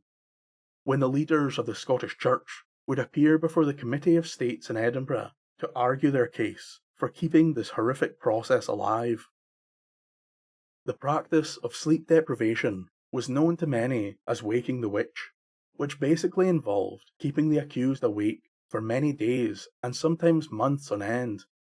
This would be done by throwing water on them and leaving them to essentially freeze, or by inflicting pain, or simply by shaking them awake every time they attempted to sleep. Another tactic would be to keep the accused in a small cell so they could not lie down and force them to stand 24 hours a day, dragging them from the floor back to their feet each time they fell. Sleep deprivation can begin to have negative side effects on the body after just one day. Psychologically, it leads to poor attention and concentration, along with memory loss, and during extended periods, it can facilitate hallucinations and even extreme psychosis. There are also many physical effects of sleep deprivation, ranging from lower immune function to increased blood pressure and even weight gain. When the body becomes fully deprived of sleep, usually after 3 to 6 days, then the psychological need for rest becomes an overwhelming obsession, exceeding the need for food or water. This horrifyingly painful and negative state of mind will force people to do nearly anything to end their suffering, including the admission of witchcraft. The practice of sleep deprivation as a form of torture has existed for many centuries due to its efficiency and reliability. It was in common use throughout Scotland during the Great Witch Hunts, since the horrific, hallucinatory states gained by the practice would often produce wild and fantastical confessions concerning covens and magic and devils. This not only condemned the witch, but more so bolstered the religious fanaticism of the church. It proved not only to their flock, but also to themselves, that witches and devils were in fact real, solidifying religious truth and righteousness in Scotland. Not to mention the social and political power it gained for the church as an institution. The common fate of a convicted witch in Scotland was to be burned alive, but Lilius had died before being sentenced, so in some regard she was never officially a witch, although this fact did little to persuade the locals. And it was decided that Lilius could not be buried in the graveyard, or any consecrated ground for that matter, as she was, in all accounts, in league with the devil. It was decided that her body would be placed in a humble wooden box, and buried between the high tide and low tide marks in the Torryburn Bay. Once the wooden box was sealed within the hole, an immense stone slab was placed atop. This was due to fears of the devil possessing her body, and returning or rising from the grave to wreak vengeance upon the people who caused her death. This meant that the grave of Lilius Ady lay beneath the sea for roughly 12 hours of each day, and is the only known grave of its kind in Scotland. More than 100 years later, in 1852, a party from Torryburn decided to exhume the remains of Lilius Ady, an action which many believe was suggested by local antiquarian Joseph Neil Paton, a man with a love of folklore and Celtic history, but with a morbid fascination for the occult and objects once possessed or related to witches or witchcraft. It was said that the remains of Lilius Ady were in good condition. She had been a surprisingly tall woman for the time, at around 6 foot, and her teeth were said to be in very good condition. Sickeningly, many parts of her body and coffin were sold to interested parties and various occultists as souvenirs. Part of the coffin was made into a walking cane with a silver ring atop, which read Lilius Ady, 1704. This is believed to have been commissioned and owned by the industrialist and philanthropist Andrew Carnegie, before being left to the Pittencrieff House Museum in Dunfermline in 1927. But the crown touched by the very hands of the devil himself was the greatest trinket of Joseph Neil Paton, and existed in his private museum until 1875, when it was left to his son. The skull of Lilius would next appear in an exhibit by the Fifeshire Medical Association in 1884, where it was owned by a medical doctor with the surname of Dow, who came from Dunfermline. Next, it was held at the Museum of the University of St Andrews, where it was photographed in 1904. Finally, the skull of Lilius Ady was exhibited in 1938 at the Empire Exhibition at Bellahouston Park in Glasgow, and has never been seen again. No one seems to know what exactly happened to the skull, or even who was last in possession of it. In 2017, a team of forensic artists from the Centre of Anatomy and Human Identification at the University of Dundee used the many photos taken of the skull in 1904 to construct a three-dimensional virtual model of what Lilius may have looked like. A little time before that, in 2014, the Fife Council even launched a campaign to discover what had happened to Lilius Ady's remains, including the whereabouts of the skull, in order to give them a proper burial. But to this very day, there continues to be no new information. Thank you for listening, and a special thank you to all my wonderful patrons for all the support and allowing me to keep these tales alive. Many believe that Lilius was a rather intelligent woman and basically good-hearted, for when asked to give names of local witches, she told only of those who were either previously accused or currently in prison suspected of witchcraft. Even under the brutal torture, she seems to have tried to limit the damage that her statements would cause, and not bring this horrendous torment on any others. One very interesting suggestion is that the local minister, Alan Logan, this paragon of religious justice, may have been in league with the witches. Many locals after his death told of his general strangeness and fascination with witchcraft. Not to mention, they would question the alleged black masses and naked cavorting rituals that seemed to occur on his property. Some believe he was the true evil and gave the names of the women to cover for his own actions. I believe he may have been the true evil, but for a very different reason. It has been suggested that the reason Lilius was buried out below the tide was that her death may have been suicide, induced by the deprivation and torture. Suicide was a major taboo during the 18th century. It was classed as a mortal sin, meaning that the person would never reach heaven and were damned for eternity. For this reason, it was common for those who committed suicide not to be buried on consecrated ground.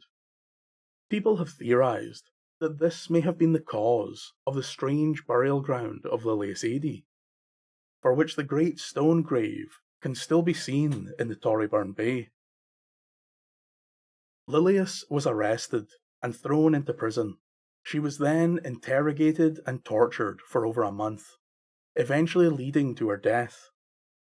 Her body was entombed underwater in a disrespectful manner, before her corpse was exhumed and dismantled and dismembered to be sold as souvenirs and curios to a rabid public. Her remains were then displayed and put on show as a form of morbid rarities: the skull of a real witch, the bones of Lilius Ady. With all this mass publicity and spectacle, it is difficult to remember that she could have been any one of us. She was an innocent woman who deserved respect in both life and death. Once more, I bring you the horrors of the great witch hunts, in the hope of reminding some that we are always on the brink of mass hysteria, where murder becomes justice, and the most extreme become our rulers. Let us all learn from the mistakes of Scotland's past, and know that most of the villagers of Torryburn were not bad people. They were just trying to get by in life, when they were caught up in a storm of power struggles, paranoia, accusations, and mindless violence. I wish you and all your kin to stay safe, and until the next time.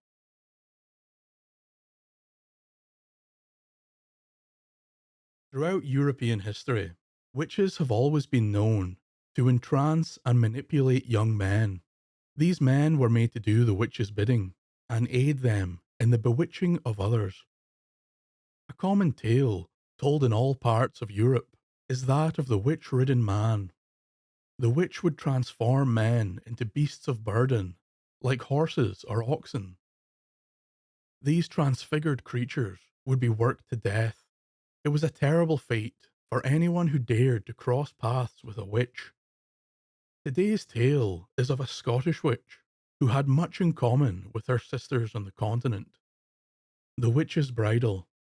A few miles north of Selkirk, in the Scottish borders, sits the village of Yarrowford. In this village, there was known to be a great blacksmith. His skills in smithing was surpassed by no other for many miles around. But as the smith grew in age, he wished to pass on the skills that he'd learned, so he let it be known that he required the assistance of 2 apprentices. People came from far and wide to offer their services to the smith, but the man eventually decided on a pair of brothers from his home village of Yarrowford. The brothers were both strong and healthy lads. They grasped the opportunity to learn from the smith and put in many hours of hard work. For the first few months, the smith was very pleased with his new apprentices, but over the last few weeks, he saw that the younger of the brothers began to grow weaker and was struggling more and more to handle the workload. The smith questioned him on numerous occasions, but the younger brother always assured the smith that nothing was wrong and that he would try and work harder. The elder brother also began to worry. He had noticed his younger sibling was not eating and was becoming more gaunt and pale by the day. On one afternoon, while the smith was away on business, the elder brother demanded the truth from his sibling. There was something wrong, and he would not let it be till he knew what it was. The younger man broke down and began to cry. "It's her, the blacksmith's wife. She will be the death of me. She will bring me to my grave." The young man told his brother that the smith's wife was actually a powerful witch, and that each night over the last month she would come to his bedside and put upon him a bewitched horse's bridle that morphed the man into a great horse. The evil witch would then mount the horse and force it to gallop many miles deep into the dark moorland, where she would meet with other witches and foul beasts to revel in the midnight hours. Then at first light she would ride the horse home and remove its bridle, returning the younger brother to his true form, but so exhausted that he could barely stand. This, he told his brother, happened night after night, and if it did not stop soon, he was sure to die. The elder brother thought long and hard about how he could aid his bewitched kin. He agreed that the smith was unlikely to believe such wild accusations against his own wife, so the pair decided they must tackle this situation alone. The elder brother said that for this night at least, he would risk his life with the witches so that the younger brother could sleep. So that evening, the brothers swapped beds, and sure enough, as darkness fell, the door was pushed open. The witch quietly entered and placed the magical bridle upon the elder brother, morphing him into a beautiful black horse. Leaping upon his back, the witch rode off into the night. The witch did not head to the moors. Instead, she headed to the cellar of a neighbouring laird.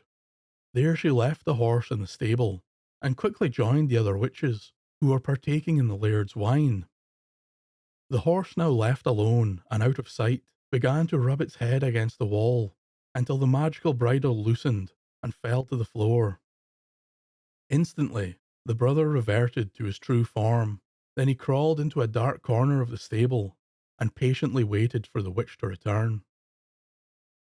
After a few hours, the brother heard the drunken voices and mistimed steps of the witches exiting the cellar. The stable door opened, and the smith's wife stumbled in, looking quite confused as to the whereabouts of her horse. Suddenly the brother leapt upon the woman and forced the bridle over her head. Instantly, the woman was changed into a fine grey mare. The man mounted the horse, and the pair galloped off at quite a pace. Through hedges and over ditches the man rode the horse, until he noticed that the beast had lost a shoe. The elder brother took the horse to the nearest smith, and quickly had 2 shoes fitted to her forelegs. Back on the grey mare once more, the brother now entered a freshly ploughed field, and began to ride the horse from one end of the field to the other. Back and forth the pair went for many hours, until the horse could barely walk. Then, just as the sun was rising, the brother rode the horse home, pulled off the bridle, and let the weary woman return to her bed beside the blacksmith. That morning the smith woke as usual, but when he went to rouse his wife, she complained of suffering from a heavy illness, and would not leave bed today. The smith quickly woke his apprentices, and sent them to fetch a local doctor. With all haste the brothers returned with the doctor in tow, and entered the bedchambers of the smith. The doctor politely asked to take the woman's pulse by holding her wrist, but strangely the woman would refuse to let the doctor near her. Finally losing his patience, the smith pulled off the bedclothes, and to his horror saw that his wife had 2 horseshoes nailed to her hands, and that her sides were covered in dark bruises where the brother had roughly kicked her while spanning the field. The brothers now told the smith of the bridal, the mower, and the cellar. The smith was broken-hearted, but believed his young apprentices. The next day the witch was taken before the magistrates of Selkirk, and condemned to be burned alive at the stake. The smith and the brothers returned to their work, and within a month or 2, the younger brother looked much better. He had regained his colour, and was no longer the gaunt, weary creature he had been. It was said that the elder brother destroyed the magical bridle in the blacksmith's fire, but some think that he may have hidden it, and that it may still be out there to this very day. Thank you for listening. Magic and witchcraft were once an integral part of the Scottish psyche. Everyone, from kings and queens to farmers and fishermen, knew of the dangers of black magic and worried daily about their consequences. As Christianity became more widespread in Scotland, the tales of wicked or evil magics increased, owing to the demonization of the older beliefs and religions. It is at this time that the devil himself begins to make more personal appearances in stories, and the practitioners of these arcane arts become targeted and removed from the general populace. Today's tales tells of the evils of witchcraft, and I hope reveals to you the thinking of the time, the witches of Dilnabo. Many years ago, in the land of Murray, there existed a large farm on the Dilnabo estate. The land was so large that a single farmer could not have tended it, so it was decided that the land would be equally split between 3 married tenants. Although all 3 farmers worked tirelessly, only 2 of the allotments prospered, while the third began to dwindle into poverty. The poor man would work each day till his hands were blistered and broken, but it would make no difference to his dying land. The wives of the farmers became good friends and would on many occasions sit together while they tended to their daily chores. On one of these occasions, when all 3 women were knitting, the wife of the poor farmer would regale the others with her plight. The woman wished that she could do something to help her husband and alleviate his terrible luck. Upon hearing of the woman's woes, a wry smile appeared on the faces of the other wives, as they fired a glance between each other. "If you are truly willing to do anything," said one of the wives, "then we may be able to help," spoke the other. "If you keep our confidence and obey our instructions, then neither poverty nor want shall ever assail you." The poor wife listened with great intrigue as the woman told her what to do. She was to meet the wives at this very spot long after dark, and to conceal her leaving from her husband, the woman was to lay a broom beside him in the bed. The wives told her that if the husband was to wake, the broom would take on the guise of the wife, and the man would be fooled. It was in this way that the other wives had tricked their own husbands for many years.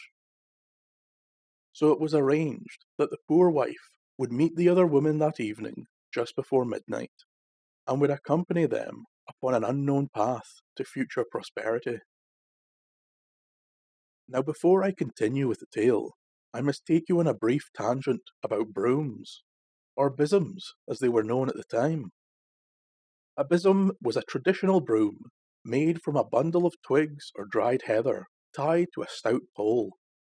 Obviously, they were mostly used for their intended purpose, that being general cleaning and sweeping. But in Scotland, the bism has long been linked with otherworldly powers and superstition. For instance, it was thought to bring bad luck to sweep dust out of a door after dark, or if one wanted to rid themselves of an unwelcome guest, they would simply place the bism by their bedroom door, and before long they would grow uncomfortable and leave.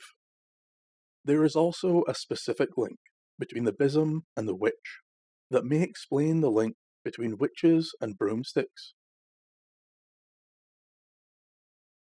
Unfortunately, that subject becomes a bit too adult for YouTube's guidelines.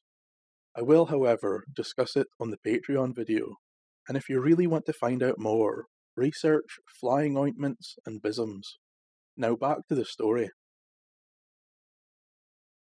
The poor farmer's wife was incredibly suspicious of her neighbours and feared what would happen that night, so as she returned home, the wife would immediately inform her husband of the odd conversation and the advice of the women. Upon hearing the tale, the farmer believed the women to be involved in witchcraft, and guessed that they were trying to lure his wife into the same dark covenant. It was then he thought of a devious plan to fool the witches. The farmer quickly dressed in his wife's clothes and hurried to meet the suspected witches that night. In the darkness, the excited women did not notice it was the farmer who accompanied them. They simply handed the disguised man a new bism and a currach, or a small one-man boat, which was common in the area. All items that the wives themselves were also furnished with. They then led the farmer into the hills and along the rolling banks of the Avon until they reached the deep loch known as the Bird's Pool. Upon cresting the steep hillside near the pool, the farmer's eyes witnessed a scene never before known to human vision.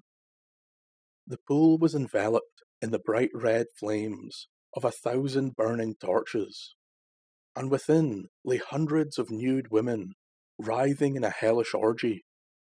The screams and shrieks emanating from the mass struck fear into the man's very soul. Yet this sound was but sweet music to the witches of Delnabo. Each yell and cry produced in them a burst of unrestrained pleasure as they danced towards the unimaginable scene. The farmer was left some distance behind, and he was in no hurry to catch up.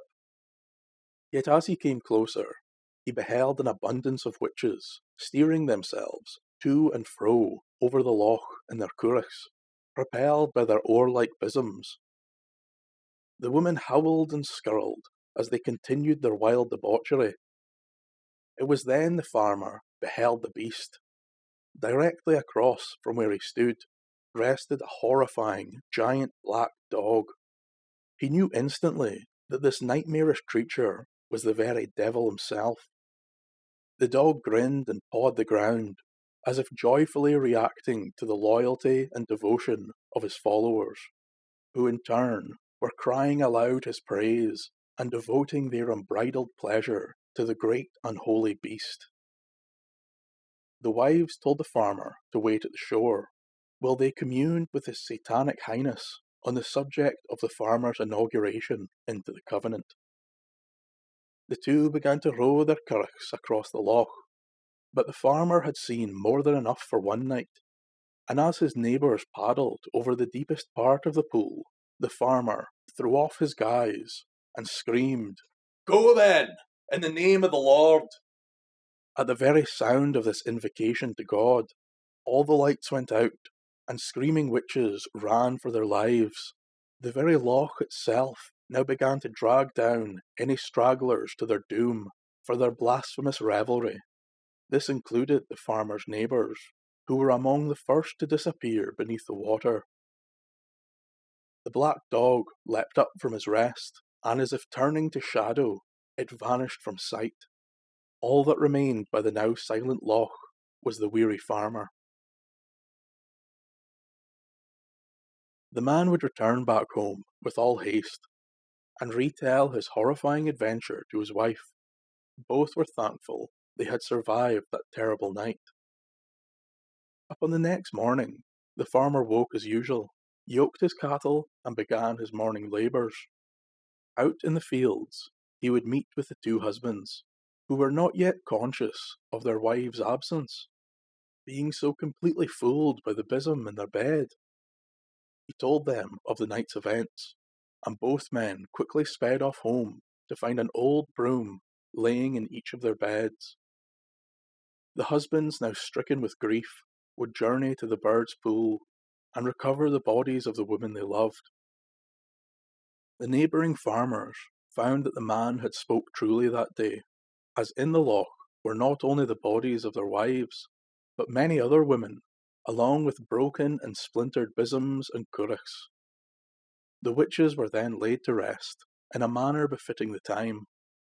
As for the farmer and his wife, their patch of land began to prosper, now that whatever evil spells cast over it had been broken. The farmer would end his days a very wealthy man, although still scarred by the unthinkable horrors he witnessed that night at the hands of the witches of Del Nabo. Thank you for listening, and a special thank you to my wonderful patrons for supporting the channel and allowing me to bring you these tales.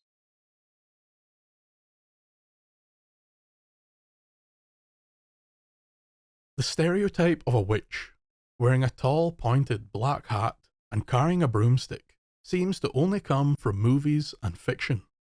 In history, there is no substantial evidence that this was ever the case. Witches, especially in Europe, dressed as any other person would. In fact, if you consider the horror of the European witch hunts and trials, it would stand to reason that a witch would not want to stand out from the crowd. But on occasion, these common hats, in the right hands, could manifest great power. This was discovered by a young Scottish traveller in the tale of the witch's cap. One wild and stormy night, in the land of Kintyre in Argyll, a traveller struggled through the storm. It was now pitch dark, and as the wind and rain became more ferocious, the man admitted to himself that he was lost. It was then he spotted the dim light in the distance, coming through the window of a small cottage. He thought that no one would refuse him shelter in this weather, and the Highlanders have always been very hospitable to travellers. Surely he would be granted a bed for the night. As the traveller neared the hut, he could smell the peat fire burning, and his heart leapt at the thought of a warm fire to lay beside. Reaching the hut, he knocked sharply at the door, and was beckoned inside by an old crackling voice. On entering, he saw a strange old woman, crouched beside the fire. Her eyes seemed to narrow. "And who might you be?" she demanded. "Good evening," the man replied politely. "I am a traveller. I seem to have gotten lost in the storm, and I wish to claim the right of Highland hospitality and a seat by your fire." The old woman did not seem pleased by this request. "I live alone," she said in an unfriendly voice. "I do not wish for visitors, and I am sure the shepherd down the glen will shelter you. It's no more than a mile from here." The traveller, already seated in front of the fire, laughed. "A mile, you say? That's too far, and I can go no further tonight. And I'm practically asleep here anyway. I will not bother you." Then the arrogant man lay down before the fire and closed his eyes. The woman looked angrily at the man, but kept her cool and said nothing. Later that night, there came a light scratch at the door. "Elsbeth, Elsbeth, are you there?" The traveller was awakened by the sound, and quickly inquired, "What's going on?" "Nothing," snapped the old woman. "Go back to sleep." The man tried to do as he was told, but something did not sit right with him, and so through half-closed eyes, he watched as two other old women crept into the room to join his reluctant host. The three women began to whisper in the corner, and from time to time they would take it in turns to throw spiteful glances in his direction. It was only now that the man began to fear for his life. Perhaps he had made a horrible mistake, and these strange women may be witches. He lay perfectly still and simulated a deep sleep as he strained to hear the three. After some time, one of the women spoke a little louder. "He's fast asleep now. Let us be off." Despite the horrendous weather, all of the women donned heavy travelling robes. Then the woman known as Elsbeth withdrew from her pocket a white cap. She pulled the cap over her thinning grey hair, and in a clear voice she said, "Off to Carlisle." The woman began rising into the air, and then shot out of the hut with a terrific speed, going through the open smoke hole in the roof. The second woman pulled on her white cap, and with the words "off to Carlisle," she repeated the first woman's magical feat. But as the third woman pulled her white cap from a pocket, the traveller sprang up and snatched the cap from the woman's hands. She screamed loudly as the man put the cap on his head and called the words, "Off to Carlisle." He too then shot out of the smoke hole, leaving the enraged woman alone in the hut. As the man flew through the air, he could see the land beneath him hurtling by. He passed the border and began to slow near the English town of Carlisle. There he flew down a chimney and appeared in the cellar of a house. The young traveller, still a little stunned after his incredible journey, couldn't believe his eyes. All around him were bottles and barrels of beer and wine. The two women, who he now knew to be witches of some sort, were happily drinking their fill of the wine. It would seem this cellar and its delightful drinks were well known to the pair. They were enjoying themselves so much they didn't even notice the third woman had not arrived. The man, trying as he could to stay out of their sight, followed their example and began to drink. After some time, the now drunk witches stumbled towards the fireplace in the cellar, and donning their white caps again, they slurred, "Off to Argyll." The pair again began to float, and then shot up the chimney and out into the night sky. The man thought he had better follow them, but searching for his borrowed cap, he found it was nowhere to be seen. Frantically, he began tearing his way through the cellar, searching for it. But to his horror, it was gone, and what's more, the man could hear footsteps heading to the cellar. During his wild, drunken search, he must have made a sizable noise, and the owner of the cellar ran to see what was happening. Unfortunately for the traveller, he was caught red-handed, sitting in the cellar, surrounded by empty bottles. He was roughly dragged by the owner of the cellar to the local authorities. The owner told of how he found the thief in his cellar, drunk on his wine. And not only that, wine had been going missing from the cellar on a near weekly basis over the last few months, and now he finally had the perpetrator. The man was quickly tried for multiple accounts of breaking and entering and theft. The local judge did not look kindly on the man. He was a Scotsman who had come over the border and spent his time stealing and harassing the people of Carlisle. The traveller tried to plead his case. He told of the caps and the witches, but this only made things worse, since he had happily admitted to being in the company of the witches, which in itself was punishable by death at the time. The judge told the man, "You are fortunate that no one believes this outrageous tale. For if they did, you would have been burned alive for witchcraft." The judge continued, "Consider yourself lucky that you have only been condemned to hang." Then and there, the man was sentenced to death. The day of the execution arrived, and the man, prodded along by the town guards, mournfully climbed the wooden steps to the gallows. A large crowd had gathered, hearing the rumours that a man involved in witchcraft would hang today. As the traveller stood before the crowd and the executioner, contemplating his fate, an icy cold sweat broke out on his forehead. He reached into his pocket for a handkerchief, ready to wipe the perspiration away. But as he brought it out, he realised it was the witch's white cap. Suddenly, some faint hope had returned. He pleaded with the executioner for one last request. The man said, "My final request of this world is to die wearing my white cap." The executioner was puzzled at this request, but granted the soon-to-die man his strange boon. As the cap was placed on the man's head, he called in a loud voice, "Off to Argyll!" And before the executioner had time to think, the man began to float away. Cries and screams issued forth from the astonished crowd, and the man shot into the sky and disappeared. In no time at all, the man landed back in Scotland, in the land of Argyll, inside the witch's house. Luckily, there was no one there at the time, and the traveller threw down the white cap and ran from the hut. Never again did he journey to Argyll, and never again did he involve himself with witchcraft. And it is my guess that he never again lodged at a house where he was unwelcome.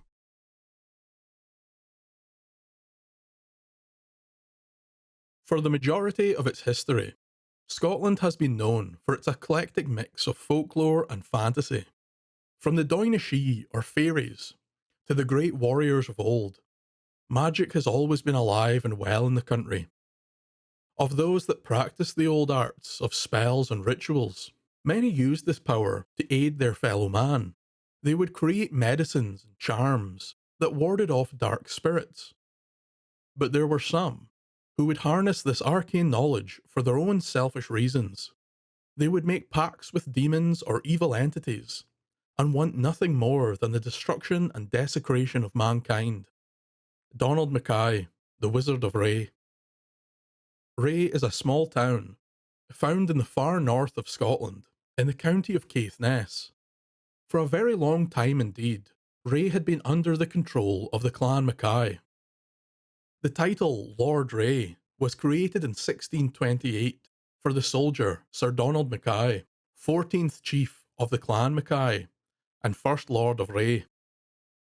This Scottish noble received the title for service to the King of Denmark during the 30 Years' War. Since that time, the title of Lord Wray has always been granted to the clan chief of the Mackays. However, this Donald Mackay is not the one I want to talk about today. It is his namesake, his great-great-grandchild, Donald Mackay, the 4th Lord of Wray. The 4th Lord of Wray was born sometime in the 18th century and quickly grew to become a wise and commanding adolescent. He was first educated at home in Scotland, where he would show great promise. Eventually, young Donald was sent to the continent to be educated in the art of war.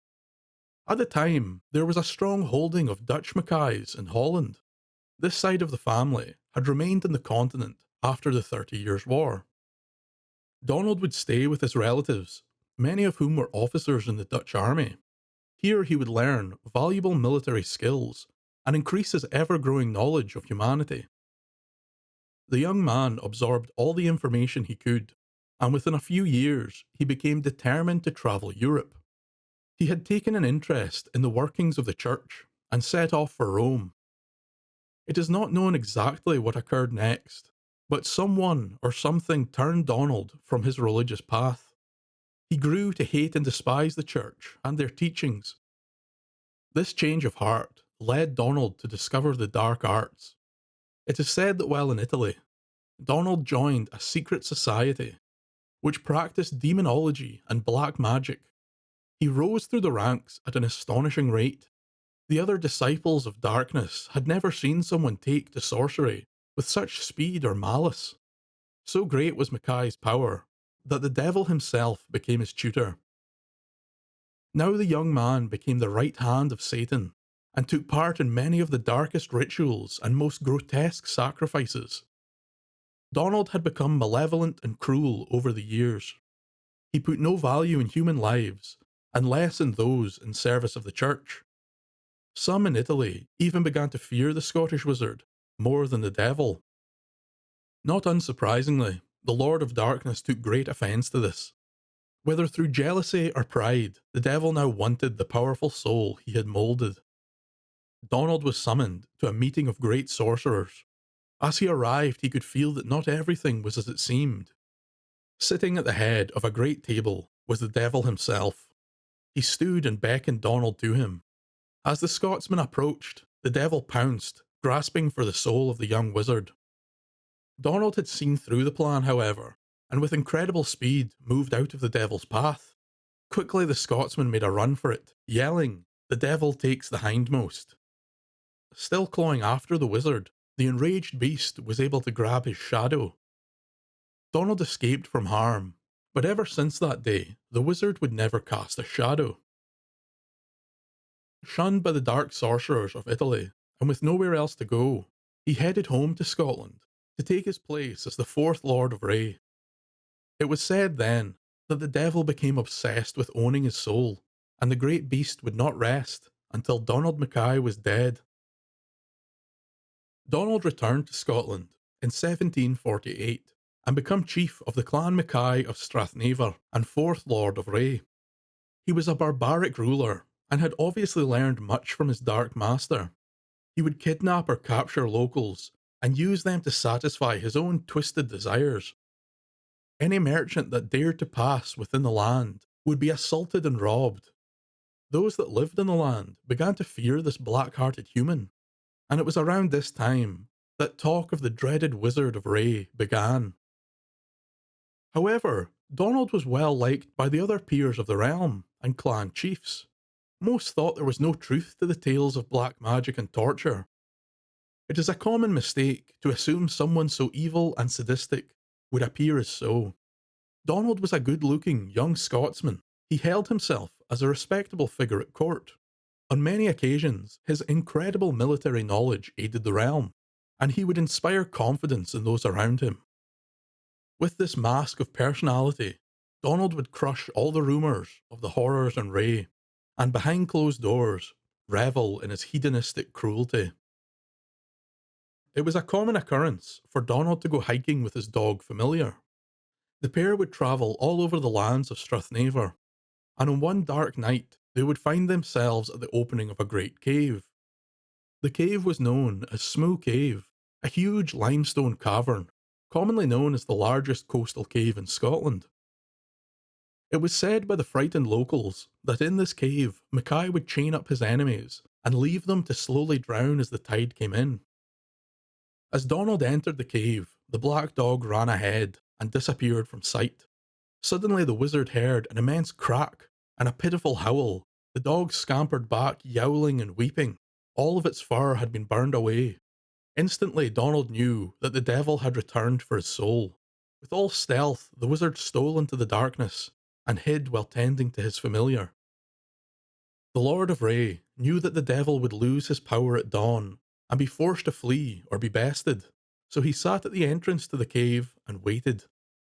Slowly the first light of morning began to shine on the land. Donald stood ready to face the master of evil. There was movement from deep within the cave. Coming forward into the light was Lucifer and two dark cloaked witches. "You have no power now," Donald called. There was no response, but he could see in the face of the devil that he was right. Never before had Donald seen such pure and untainted anger. The beast was the very embodiment of violent hatred. As the devil's apprentice stepped forward, the beast and his retinue turned and ran deeper into the cave. Donald gave chase, and soon the three were cornered. The fiery detest in the devil's eyes grew, and with a roar that knocked the young wizard to the ground, the devil and the witches turned to bright balls of flaming light and burst out of the cave through the ceiling. Immediately they returned to the darkness from which they came, and Donald had escaped the devil for a second time. Still to this day, there are 3 large holes in the roof of Smoo Cave, which the Smoo Barn now runs through. This conflict with the devil was said to have been viewed by a group of fey creatures that lived in the cave. They were astonished with the power of Donald. It was perhaps the only time they had ever seen such a horrific beast bested by a mortal. To show their appreciation, the shei decided to serve the Dark Wizard. The fairies from the Dark Cave were good at one thing, and one thing only: building. They delighted in the creation of structures and the shaping of land. The vast majority of the large constructions and earthworks in Strathnaver are attributed to these fairies, working, of course, under the supervision of the Lord of Wray. However, the fairies' appetite for building work could not be satisfied. Every day they would ask Donald what to build next. Eventually the wizard could not tolerate these bothersome shei anymore, but he did not know how to rid himself of this problem. Donald truly was one of the greatest practitioners of magic, yet even he knew that compared to the Doine shei, or fairies of old, he was outmatched. He may have learned to harness or control magic, but the Fae were born of it. Donald, lost in thought, locked himself away for 3 days, and only returned when he had concocted a devious plan. He ordered the shei to build a magnificent causeway of sand from John o' Groats to Berwick, across the Pentland Firth, Scotland's fiercest waterway. The current was so unyielding that the sand of the causeway would wash away far quicker than the shei could replenish it. Quickly the Fae began their Sisyphean task, and Donald was forever rid of their presence. The wizard may have gotten rid of the bothersome shei, but there was another entity that would not leave him so easily. One afternoon, while Donald was out hiking through the hills, it began to rain. The wizard sheltered in a small cave and waited for the shower to pass. It was in this cave the great wizard of Wray came across a curious wooden box. It was about the size of a tinder box, finely crafted and adorned in a golden floral pattern. It seemed to Donald as if it were the possession of a noble or person of royal blood. Perhaps it was hidden gold or gems from a noble house. With an intense greed overcoming the wizard, he opened the box. Suddenly, a small man, 5 inches in height, leapt from the box and began to grow in size. As he grew, the small man morphed into the horrifying visage of the devil. Now before Donald, filling the cave and blocking the exit, was the giant form of the morning star. "Well, Mackay," roared the devil, "how do you plan to escape this time?" Donald, with a grotesque smile of his own, said, "You have shown me my folly, Lord. Your power far exceeds mine. I mean, sure, if I wanted to, I too could grow in size. It's quite simple.